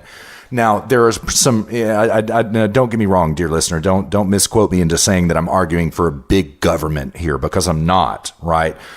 So in the devil's in the details of the piece, right? I happen to disagree with Mr. Douthat's policy prescriptions about like how this should go. Okay. Compensating for childcare and all this kind of stuff. I mean, I get the quandary, but I don't really think that that's the proper policy prescription. I think the proper policy prescription going forward is less government, period. That is that's how you take care of the American family. Less government, less hostility toward them. Less right? taxation. Less taxation. Most importantly, less taxation. Yes. And but I thought it was a really great piece, man. And I think most of all, Dave in Texas, what I appreciate about it is I want more discourse with the left like this, right? I don't want identity politics. I want discourse like this because it's honest and it's stuff that should be talked about. And I appreciate it very much, really, being addressed respectfully by a left-leaning thought leader. Now, I appreciate it. I do. Yeah. So what are your thoughts, man? Yeah. I agree with you on pretty much everything. We need less governance. We need less taxation. That's how you make return. I think this article is sort of painting a throwback, to the 1950s America. I do too. And I think that's a little bit, what's the word I'm looking for, Russ? It's just, I think people tend to look at the past and think that it was all peaches and cream and roses, you know. And you have to remember that the union, you know, the Detroit unions formed as an answer to, and the minimum wage came as a result of wanting to price blacks out of the market. So there was this like very racist, authoritarian mentality back then when unions were around. You know, unions weren't like this pro-family 1950s, let's go to the diner and have ice cream mentality. You know, so yeah, I mean, things were awry back then just as they are today. And I think the American family by and large is much better off today than they were then. As it relates to Tucker Carlson's line of argumentation, I mean, we've done this in previous grab bag specials. Russ, I think you're much friendlier to that than I am. I'm just solely concerned about individual rights. That's it. I don't, you know, this family wage so that you know, one wage earner can afford to feed his whole family and house them in an affordable housing. I mean, all of this is just pure wishful thinking. All of this is pure planned economy. It's like everybody has a right to a house and a right to a single household wage earner and this and that. And it's like, just get government out of the way and those things will happen. Yes, sir. So it's not that I'm against that. It's not that I think that both parents should be working as a moral obligation or something like that. But my argument is just simply get government out of the way and then those things will happen naturally. Yep. Agreed. What they're really referring to is the middle class. That's what they're trying to describe here. But, you know, the middle class has been so played out, they don't want to say that anymore. So they have to romanticize it by talking about it having existed in a certain time, you know, and you think of like the movie Grease or something, you know, and what they don't realize is that like the reason that what created the middle class was an absence of oppressive governance. That's what created the middle class. Yes. I mean, the United States created the middle class that never existed before. That's right. And what created it is capitalism, freedom, and a lack of oppression on part of the governance. So yes, sir. That's all we need. Yeah. Couldn't agree more, man. Couldn't agree more. But I think Mr. Douthat is making respectful suggestions about debates that conservatives should have. I think Tucker Carlson also is making, you know, suggestions about debates Americans should have. But I agree with that. Yeah. Yeah. On this, Luke, you and I are in lockstep about this. This is about less government. And everything, it already has happened once. It so can happen again if we just get out of the way of letting people do their thing. It's very simple. Letting individual people do their thing. You know what I mean? And yeah. So yeah, I mean, that's pretty much it. But like, you know, Dave in Texas, it was a very thought-provoking article. I appreciate it very much. I really do. Very much. Yeah. Well, that does it for feedback for me. Do you want to move on to GB? I've got one last thing that I want to say. There is another dear listener out there who has sent us several articles before, Luke, and we have not given it proper treatment. Dear listener, I'm sorry. We don't mean to neglect you. You know, we want you to keep sending these articles. One thing I will say is that you tend to send Wall Street Journal articles, not always, but you tend to send those. And I don't have a subscription to the Wall Street Journal, so they're kind of hard for me to read, but I have read them. I have found them. There are ways to get around the paywall at the Wall Street Journal. You just search for the title of the article on Google and you can go and read the content. They may have battened down that hatch, but that's the way it used to be.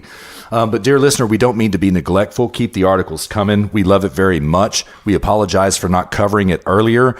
We didn't really have a format yet when you began sending us these articles, both to Luke and I, as a matter of fact. We didn't really have our format down pat. And also on those weeks that you did send, there was a lot of stuff going on, dear listener. I hope you can understand, brother. Keep them coming. And good luck with your move. Take care of yourself. Be careful. And welcome home. Oh, and most of all, dear listener, you know what? Congratulations on your recent engagement from the HSP boys. Congratulations, sir. She's a lovely lady. She's going to do you proud, and you're going to be very happy. Congratulations, man. Y'all be careful coming back to the motherland. Yes, I heard about this as well. Congratulations, dear listener. Yes, indeed. Yes, indeed. All right, Luke, let's ride, man. Let's ride on into GBS. What do you think? Let's do it. All right. You wanna tell dear listener about who we got in the house tonight? Yeah, so we have there was a debate that dropped last night. We're recording this on Saturday, so this would have been Friday night, between two individuals, one being Hassan Piker. Hiker? Yeah, Piker. Oh, yeah. Piker. I don't know who he is, I'll be honest. I don't know who he is. So, yeah. I think he's Chank's nephew. Oh, really? Okay, I knew he was Young Turks, but he's Chank's nephew. I'll be damned. I believe so. I saw somebody on poll say that. I don't know. Okay. That could be false, but okay, that seems right. All right. And yeah, I mean, just typical leftist, basically.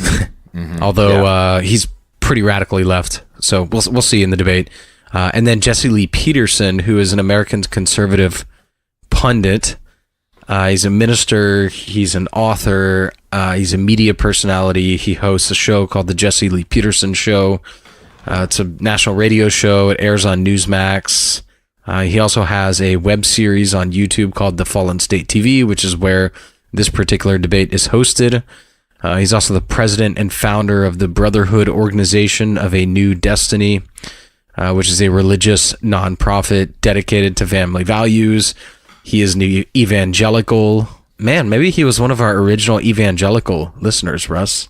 Maybe so. Maybe so. Dear listener, we were very popular there for a long time with the evangelicals. We love our evangelicals. We love them. Yeah, it's true. Yeah. Maybe so. Yeah. So I don't know. He's got some pretty radical opinions, especially on race and things like this. He's black. He's an African American, so he's a really mixed bag, Russ. I don't know what to, I would agree. Yeah. Yeah. Mm-hmm. Yeah. I overall like him. I really do. I think he's really smart, really cogent. You know, there are some things though in that mixed bag that I'm just kind of like, really, bro? Come on, man. Yeah. Myself. Yeah, that's just me. He's got a Socratic method down. That's for sure. Yeah, he asks a lot of questions. He does. Yeah. Yeah, he does. Yeah. Well, let's do it, dude. I would propose that we listen to. I did QA this. I listened to the first probably about 10 minutes. I think it's what is it, like an hour and 40 minutes or something like that? Hour and 13:34. Yeah. Okay. Yeah. I listened to I think probably about the first 10 or 15 minutes just to make sure it was going to be good, and it is. Okay. I would propose we listen to the intro and then let's maybe the first line of questioning, and then we can jump. Okay. I did happen to listen to the intro. I liked it quite a bit, man. So man, let's take it from the top and make a jump here in a little bit. So, all right. So we are. Let me back this up to the very, very tippy top, just the tippy top, dear listener. Here at the beginning, I'm at 000. Luke, you like it? Yeah, let's do it. All right, here it goes. You go to the gym?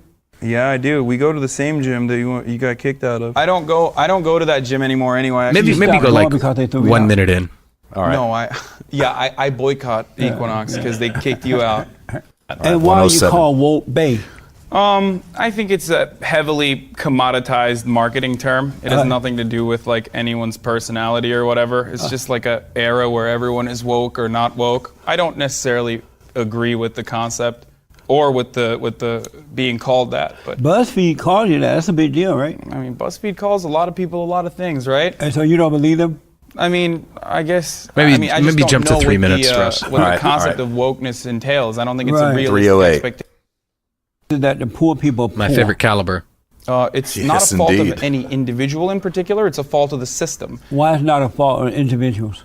Because intergenerational wealth plays a significant factor. I'm not a believer in the meritocracy per se. So it's the system fault that poor people are poor? Yes. And who is the system? Capitalism. And who is capitalism? It's not an individual. It's the economic organization that we exist under currently. So poor people are That's too lazy false. and Stop dumb there, Russ. to overcome being. Yeah. We do not live in a capitalist system. We used to live in a capitalist system when massive Exactly amounts of so. wealth were being created, but right now, today, we live in a mixed economy. We live in an economy of regulations, really, what we really live in is a social democracy, something akin to European countries. Yes. I've heard it referred to as corporatism before. This may also be true, right? But like, I don't like that. Mm-hmm. I don't like that because that's so isolated. Yeah, I agree.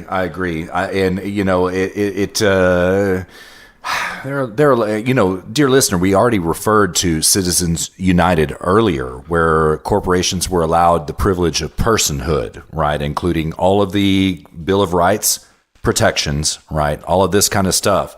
So I don't really like it either, but there is a lot of corporate influence on government and a lot of government influence on corporation. And this is not capitalism. Dear listener, like what? Yeah, but corporations are such a small part, man. We're talking. Oh yeah, I couldn't agree more. Yeah. Although welfare, we are talking about. Oh yeah, unions. Unions, welfare. Yeah. The New Deal, all of this stuff. Yes. I mean, corporations are such a small, little, tiny component of this. This is why I don't agree. like corporatism. I mean, we are talking about so much more than that, you know? Yeah. Well, it was a leftist who I first heard that term from, and then I kind of started hearing it. This particular leftist kind of put it out there in the idea sphere.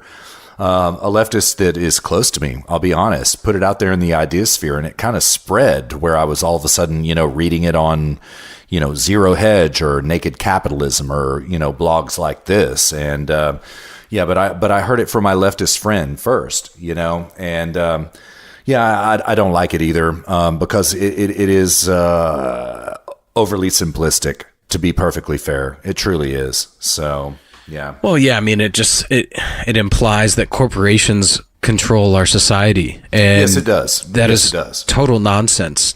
That's not what corporations don't control. Politicians control our society. Well, this particular leftist would make the argument that corporations control politicians and therefore politicians control our government, therefore corporations by proxy do. I'm not sure that I agree with that. But that argument doesn't stand because it's the politicians who are the commodity. They are the ones being bought, and they make themselves allowed to be bought. True. So I mean, if you if you're a prostitute and a client pays you money and you have sex with them, that client is not the one controlling you. Right. Mm-hmm.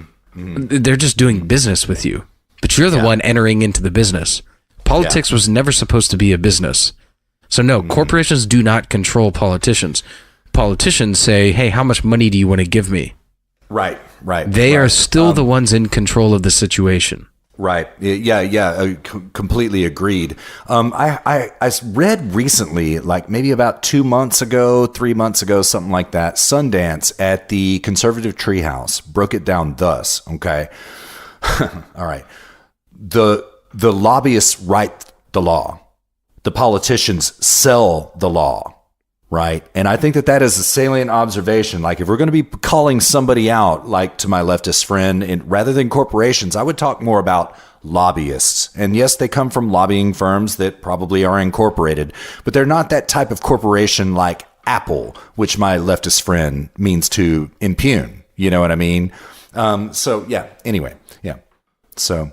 And I do deeply revere Sundance. I think it's a great drop. It's also an oversimplification, but I understand what he or she is saying. I get it. So, but nonetheless, I mean, two separate paths to the same inevitable conclusion, dear listener. All right, Luke and I completely agree that this is not a system of true capitalism at this point in time anymore. No. It is mixed economy at best. Yeah. Capitalism is the separation of economics and government in the same way that you have separation of religion and government. It's only when it's only when you bring church and state together that you have problems with church and state, and it's only when you bring economics and state together that you have problems with economics. Agreed 100%. Yes. Should we pick up here or should we jump? I was interested in where it's going, but we can jump. We can jump, man. Let's do it. Let's jump into the future, man. Where do you want to go? Let's jump on into 30 minutes. All right, 30 minutes, man. It's gonna be good here, man. All right, I'm at 30:03 coming at you. All right. This is of the system that we exist in, the system that we live under, the system in which we get exploited daily, where we are forced to do things that we don't want to do. And I don't think that's true freedom, and I think that that's causing a lot of people to feel in a fallen state. Talking about Marxist materialism. There aren't materialism. people like yourself who have been able to pick themselves up by their bootstraps and create a better reality for themselves, where they are free to do whatever they want, where they have the economic mobility, the economic freedom. I got to stop right here. Okay, why exactly is it, dear listener, that we are being forced to do things that we want to do? Is it capitalism that's forcing us to do things that we want to do? No. It's the government that is forcing us to do things that we don't want to do, right? It is leftism that is forcing us to do things that we don't want to do, to speak in certain ways, to act in certain ways, to spend our money in certain ways, right? And I hate the premise from the very outset about, this system that is forcing us to behave in ways we don't want to behave, forcing us to do things that we don't want to do. Yeah, capitalism, really? Capitalism really is about you can spend your money wherever you want. You can do whatever you want. You can go wherever you want. You can be whatever you want. That's what capitalism is, you cuck. I can't believe that he's honestly trying to say this and save face. Yeah. At the same time. I mean, if and even if he wants to go down this path, I mean, at the end of the day, what really demands that you take action, right? Like, as a biological organism, you as a human being have to take constant and ongoing self-interested action so as to survive. And in as much as you stay alive, yes, yeah, in as much as you do that, your life will thrive. So, and what determines what determines that to be true? What makes that true? What makes that true is reality. If you don't do that, you die. If you don't do that, you become homeless and you starve to death. And it's only by taxing others that you get free handouts that allow you to exist that way. But if you live on a deserted island by yourself, reality demands that you wake up every day and do things that you might not want to do. Reality demands it. So the standard here is reality. So when he's talking about these things, we wake up. What forces you to wake up every morning and have to do something you don't want to do? No, that's such a good point. It's not capitalism. It's reality. You can't fight it. We talked about this in the last episode. You cannot fight reality. It is what it is, and reality will railroad you out of existence if you try to fight it. There's no way around it. Such a good point. Yeah. So I did not reduce his argument down. I didn't distill it down as well as you did. I think that you make the better argument here than I made. But nonetheless, I still remain by my argument. Yeah, but your argument that is. I mean, your argument is also valid in the sense that, okay, well, if you are waking up and you do something that you don't want to do, it's under capitalism that's your own fault. Because, that's correct. Because you can go. Yeah. Your argument is it's under capitalism that you can go do what you want to do, go be what you want to be, go find the job that you want to find, go get a job, hate it, quit, find another job. Plow through 20 jobs in a year until you find one that you actually enjoy. Yes, that's sir. Capitalism. It's under socialism where it's like, or Marxism. It's like, hey, comrade, let's go work at the factory. Right. That's right, man. So he is wrong from the very beginnings in the deepest depths of philosophy. He's wrong. All the way up politically. He's wrong. Yeah. He's wrong literally at every step of the way philosophically. Yes. And oh man, dude, this is why triggering in this boy. Well, it's why this is why people need to study philosophy. They just don't get it. I'll be interested to see how Jesse Lee Peterson addresses this. You should just me too, play. actually. Yeah. All right, here it comes. A lot of people are stuck in dead-end jobs, in a lifetime of indentured servitude with no future opportunities, where they're realizing that their dollar doesn't actually buy the same amount of things that our parents' dollar was able to, and that's a terrifying reality. And most people, instead of realizing that and trying to change it actively, decide that they should just engage in consumerism. Amazing. Can I ask you the one theory? Amazing. Can we do How that? old are you? I'm 27. Oh, Yeah. no wonder. Why would you say that? What does that mean? I rest my case. Oh, okay. Wonder. Wait, can Yes, we just you play sure a can, thought yeah. experiment? Okay. Let's say All right, that you stop make right there, Russ. 15 loaves. All right. I've noticed that, in preparation for this, I've been watching some Jesse Lee Peterson, and I've noticed that when he doesn't have an argument and he doesn't know how to respond, he says amazing, and then he resorts to some sort of a personal attack, which is he'll say, "How old are you?" Or he'll say, Yeah. "When was the last time you went to the gym?" Or he'll say, "How's your marriage? Are you married?" Yeah. He'll always go to this like amazing, and then he'll just totally shift gears and go, "Are you married?" I've noticed the same. He'll resort to this. Oh God, what's the logical Ad fallacy? hominem. Ad hominem. Yes. Yeah. He'll resort to an ad hominem. It's so predictable and it's so obvious. He's amazing. Yeah. I mean, if you're cutting somebody off rope in a debate, right? This is actually an interview. It's not really a debate, but if you're using this technique to give somebody more rope with which to hang themselves, okay. I don't think that that's what Peterson is up to at this point. I think that he didn't know how to BTFO this cuck right there in the very beginning. Yeah, totally. Who's sitting here, he's pretty yoked, so he has a gym membership. He's wearing a shiny new pair of Doc Martens, some skinny hipster jeans, a brown t-shirt that says Lord's something. I don't know, probably Lord's Gym, I would guess.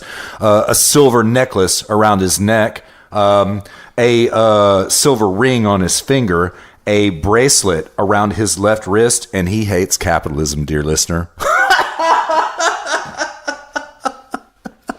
I mean, the argument presents itself. It's right here, plain as day, to see. Yeah. Yeah, and also watch for the ticks when people start saying a lot of knows and uhs, and they start to sound more unprofessional. It's usually because they don't really know what they're talking about. Yeah. And I really noticed it in that last audio clip. Yeah, I did too. Actually, I did too. But we should probably move on. But just one final point, dear listener. If this guy is such a socialist, he should be wearing a pillowcase right now. He should be wearing a burlap sack right now and a pair of sandals. Anything else is unacceptable. Every single thing on this man's person is a product of capitalism, not of socialism. It's disgusting, man. Disgusting. All right, should we play it from here? I'm kind of bored with that. I mean, man, Peterson had a tee up right there. He could have just knocked it out of the park, but he didn't do it. So now let's give him another chance, man. What do you think? Let's go to minute 50, I would say. Minute 50. What minute? It's only 1 hour 13 minutes long. Okay. Let's do minute 40 then. 40. Okay. All right. I'm at 39:58 coming at you. So, have you ever become angry at one of the ladies that you were dating at any point? No. I mean, I have. I've been in a toxic relationship in the past, but I don't know. I just dealt with it by. And so when you were angry at them, and they an were, even temper. I get angrier at other things, when I'm debating people or whatever, more so than I get angry at someone who I love or live with. So when you get angry at her because she's angry, is that like a lesbian relationship because you're not able to help her? Both only women get angry. Real men don't get angry. Is it like a lesbian? Are you saying that I become a woman When you're angry, you have, when yes. I'm angry? Yes.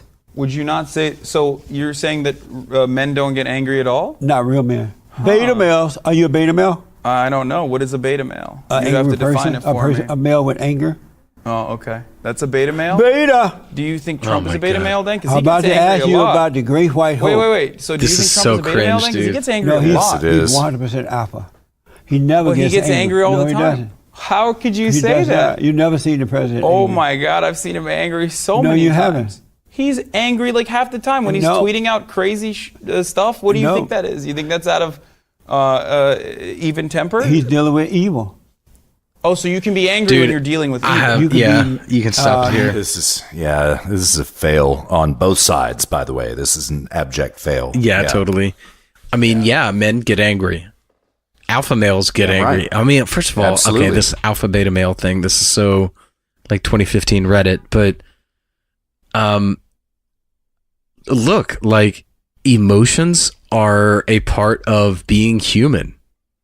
There's nothing wrong with emotions, and in fact, emotions are, if they correspond to reality, they're very healthy.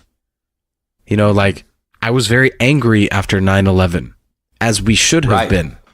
Good point. You know, like what are you supposed to do after 9/11? Go, well, that happened. Maybe we should attack. Like, no, like you should be angry. Another one's like fear. People are like, oh, fear mongering, as if like fear is some sort of irrational emotion. No, like fear is a survival mechanism. You know, fear is to keep you alive. Fear is there to tell you, like, yo, we need to GTFO right now. That's what fear is. Man. Yeah. You know, so like your emotions, like we've evolved to have emotions for a reason. Now, as a human being, like we think a lot. That is our competitive advantage in nature, is to think. So like you need to reconcile your emotions and make sure they are appropriate to the situation. But to just say men don't become angry is absurd. There are so many instances in which you can be appropriately angry. In fact, I would say that's actually beta, is to like never be angry. Agreed. You Yeah, know? you're a supplicating beta male if you never experience anger. That's what I would say. Yeah. Yeah. Fail. It's just a fail of discourse both ways, man. Yeah. Yeah. Oh man, dude, why is everybody so wrong? I'm enjoying Russ? it. What's that now? I said, why is everybody so wrong? It's because they don't listen to 'Cause they're beta HSP. male. That's why. That's exactly right. That's exactly right, man. Yeah. What were you about to say?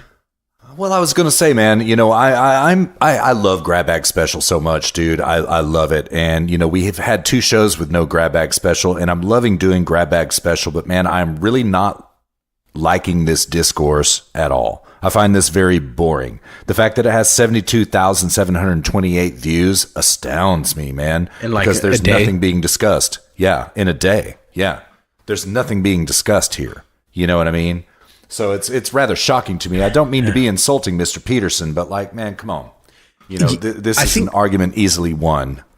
Yeah, really quick. It just dawned on me something that we should clarify. There's a difference between your emotions controlling your behavior. Oh yes, and yes, and then experiencing emotions. Those are 2 different things. So like you do not allow your emotions are not a tool of cognition. But yes, you also can't renounce your emotions either. You know, so you can't just say like it's beta to be angry.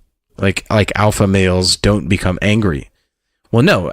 What alpha males do is they actually say, okay, I'm angry. Why am I angry? Oh, because this happened. Is that appropriate? Is my anger appropriate to that situation? Yes. Okay. Now I'm angry. That is how a rational man deals with his emotions. I mean, really, that's how a rational being deals with their emotions. But I agree entirely. But in the case of the alpha male, I would add one final point. You went through that checklist of emotional, integrity, right? The last point of that would be, okay, yes, I am rationally angry for this reason. Therefore, I am going to take this course of action to change it. Yes. Yeah. Thank you. Mm-hmm. Yes, that's correct. Mm-hmm. Yeah. Yep.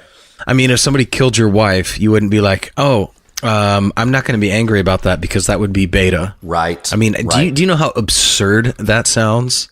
Yeah, right. Yes. I mean, when we nuked Hiroshima, that wasn't because we repressed our anger. That's a good point, man. That's a really good point. All right, man. I'm giving this 2 more drops, man. What do you think? 2 more? Yeah, let's do minute 55. But all right, Luke. So I'm at 54:47. How's that work? Does that do it? Yep, that's perfect. All right. Here it comes. If we treated them with the same dignity that we treat all American citizens, Turkey, right? everyone would improve. You're from Everyone's Turkey, lives. right? Yes. You're from Turkey. Are you in support of Israel putting a wall around its border? No, I'm not. They should not have done that? No, it's a violent ethno state. Of course I'm not in support of that. Amazing. And so I want to ask this. If it wasn't for white people, there would be no America. Okay, right? hold on. Stop America there, would Russ. be controlled by the Indian. Ooh. So, you see how Jesse Lee Peterson, he's like, you're from Turkey, right? You're from Turkey. And then all of a sudden, out of nowhere, he's just like, so do you agree with Israel putting a border or putting a wall around their border? It was like, what was the line of questioning about him being from Turkey about? Right. I get it. Yeah, totally. Yeah. And then after that, when he's like, yeah, it's a violent ethno state and I disagree with it. He's amazing. And then just switch subjects. Yeah, it's pure rhetoric. Yeah. It's not dialectic. It's subliminal rhetoric going on right now. Indeed, yes. Yep, exactly. Yeah. Yeah, very poor showing on Jesse Lee Peterson, in my opinion. I would agree. And I would actually say of both, it's pretty poor showing. I think Hassan Parker is just doing what he normally probably does. Yeah. That's probably true. Yeah. I mean, this is the thing is that I don't expect anything from the left. I expect all of it to be disingenuous, dishonest, and pathetic. Yeah. But, true.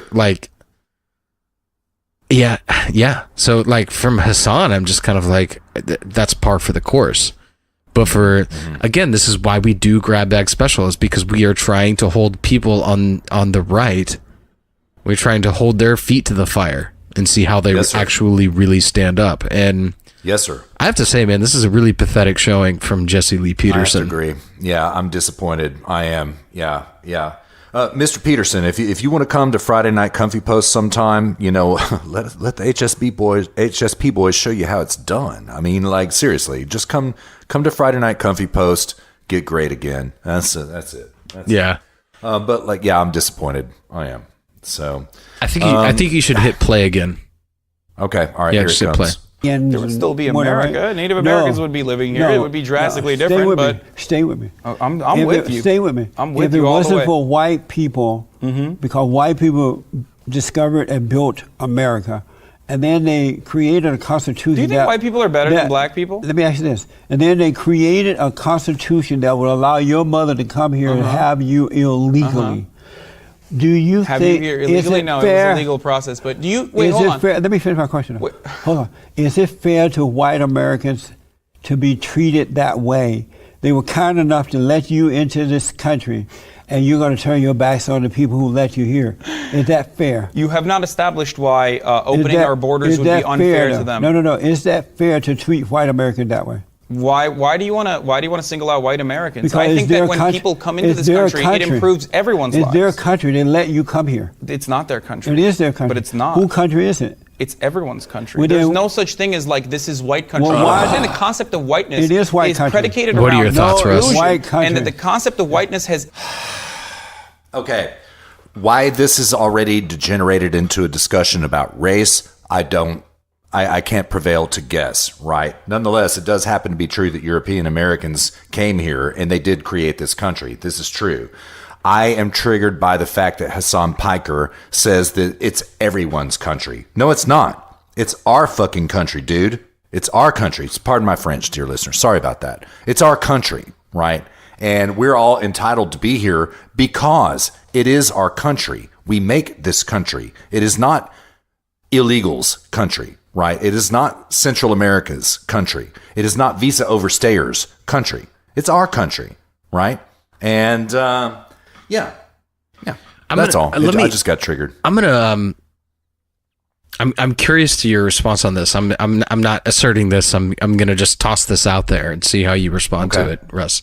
Okay. And I just thought of this, right? So this is very much not is just very much spontaneous. Okay. I think that the point of the Constitution is that it's not supposed to be anybody's country. Like it's supposed to be a rule, like a set of laws. That's it. What do you think about that?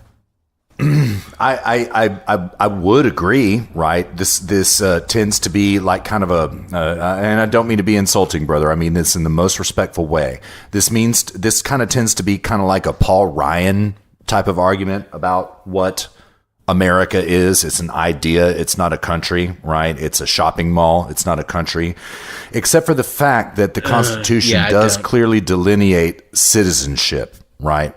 The country belongs to its citizens. That's the difference. For sure. I would say. For sure. Yeah. But I think that the point is like when you talk about something belonging to something, you're talking about private property. And well, yes. And I mean, let's remember, like back in the day, in order to vote, you had to own property in this country, right? Yeah. When the voting laws have changed over time, right? But like there used to be proprietarian rule here in the United States in terms of you could not vote unless you had a stake. Right. We've opened the suffrage to all different types of people. I'm not saying it's right or wrong, but it used to be that you had to have skin in the game in order to exercise political force with your vote. Right. That has changed. Certainly has changed. Yeah.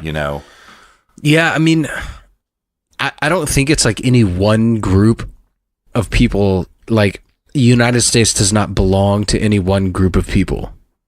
I certainly don't believe that. I think that the purpose of the United States government, as defined by the Declaration of Independence and the Constitution and the Bill of Rights, is that it's just simply an objective party. That it is there to protect individual rights and just nothing more. Yes. So yes. When Jesse Lee Peterson is talking about like. White people are allowing you into their country. I don't really understand where that's even coming from, especially considering the fact that back, in the 1800s, they didn't even consider Irish people to be white. Correct. Correct. So, and let alone Italians, and these sorts of people. So.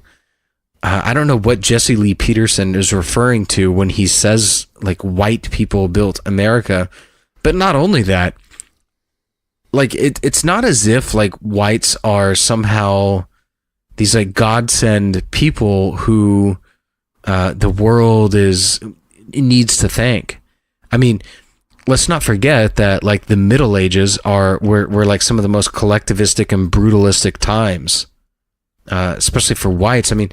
They got lucky, really. The fact that Greece had good enough weather that Greeks could actually sit around and pontificate about philosophy and these sorts of things. I mean, that's what gave rise to the subject of philosophy. It was Greek philosophers that gave rise to the Enlightenment. And the Enlightenment is what gave rise to the United States. So, like, the United States exists in spite of the fact of the Middle Ages, which is whites. So, when they talk about, like, oh my God, like, the United States, this is all whites because they're high IQ and all this and going on, it's like, well, you forget about the history of whites as well. You can't have one without the other. Like, let's see it for what it is. You know what I mean? Does that make sense? Oh, it makes perfect sense. Yeah. I mean, white people have been slaves. White people have been slaveholders. White people have enslaved other white people. White people have, enslaved other people of color. white people have been enslaved by other people of color. Yeah. Like, this is just kind of the way it's always gone. So yeah, your point is well taken. I think what I find most remarkable here is that Mr. Peterson, an African American, once again, dear listener, is making a distinctly alt-right argument. Yes. Right now. Yeah. And I'm rather shocked by that. I'm rather shocked, you know? So, yeah. Yeah, he almost seems to hate himself for being black. Yeah. Yeah. Yeah. Yeah. Yeah. Yeah. Yeah, I would agree. He seems to. All right, what minute mark are we on right now? We're at 56:20. Let's do one more drop and right up out of here, man. This is, dear listener, we hope you're enjoying it. We're hoping you're enjoying the commentary. The text of this subject is a little bit... I mean, we try to keep our people on the up and up. We've already told you, dear listener, but like, man, I'm just disappointed. I'm disappointed. I'm calling this a D, Luke, in terms of discourse. You know, D minus actually. Yeah. Yeah, I would just call it an F, frankly. F. Okay. Yeah. Okay. Fair enough. Yeah, I agree. Yeah. But we take the daisies and we take the Fs too, dear listener. So. All right. I kind of want to go to about 103. It's toward the end. There's about 10 minutes left in this quote unquote debate. How do you feel about that, man? You want to go there? Yeah, let's do it. Yeah. All right, here it is. 103.01 coming at you. So you need more. No, I need more to survive. Do you Yes, that support is a the- massive problem. I do think you if the support the welfare Me state was Too- better, maybe I wouldn't work. Do you support the Me Too crowd? What? The Me Too crowd? That's an interesting question. I don't know what you mean by that. Those women are into the Me Too thing. Do I you mean, there are support that? plenty of women that I probably would have disagreements over Do you a lot of support the issues Me within Too the Me Too crowd? movement. The movement. Me Too as a movement. Do you support the Me Too movement? Me Too as a movement, as long as it is about empowering not just women, men as well, or victims of sexual assault to come out and Do you speak about support these the issues. Me Then Too yes. movement? Yeah. You do? I do, yes. What will you do when they accuse you or a male member of your family of Me Too them?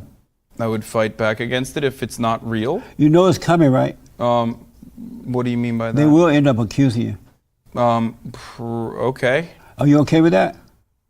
Yeah, as long as look, if it's not real, then we can have a conversation about it. And In you're my okay instance, with I know them? it's not real, so yeah. So you're okay with them because you're not going to be... People make false accusations, and that's genuinely terrible. But it's not the reality. The reality is that more often than not, the So real most of the women- accusations and the real people who actually assault people don't get punished. So most of the women the are lying? victims- Are you saying most of them are lying? No, I'm not saying most of them are lying. I'm saying Well, what you gonna most do of when they those come are for not. you?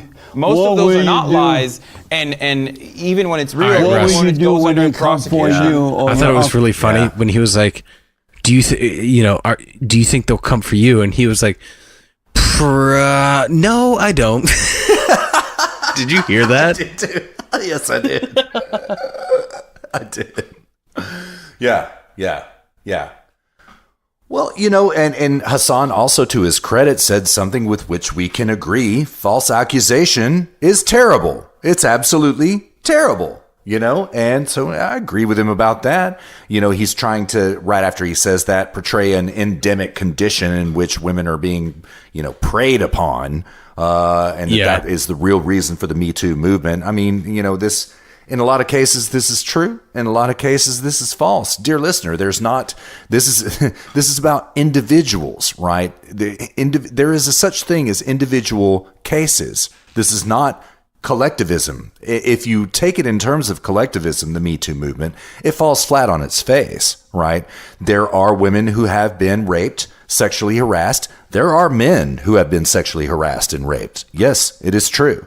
And, it's a case-by-case, individual upon individual situation, right? It's not a collective movement, except maybe in Hollywood. I would just say maybe in politics too, maybe in the House, maybe in the House. So, yeah.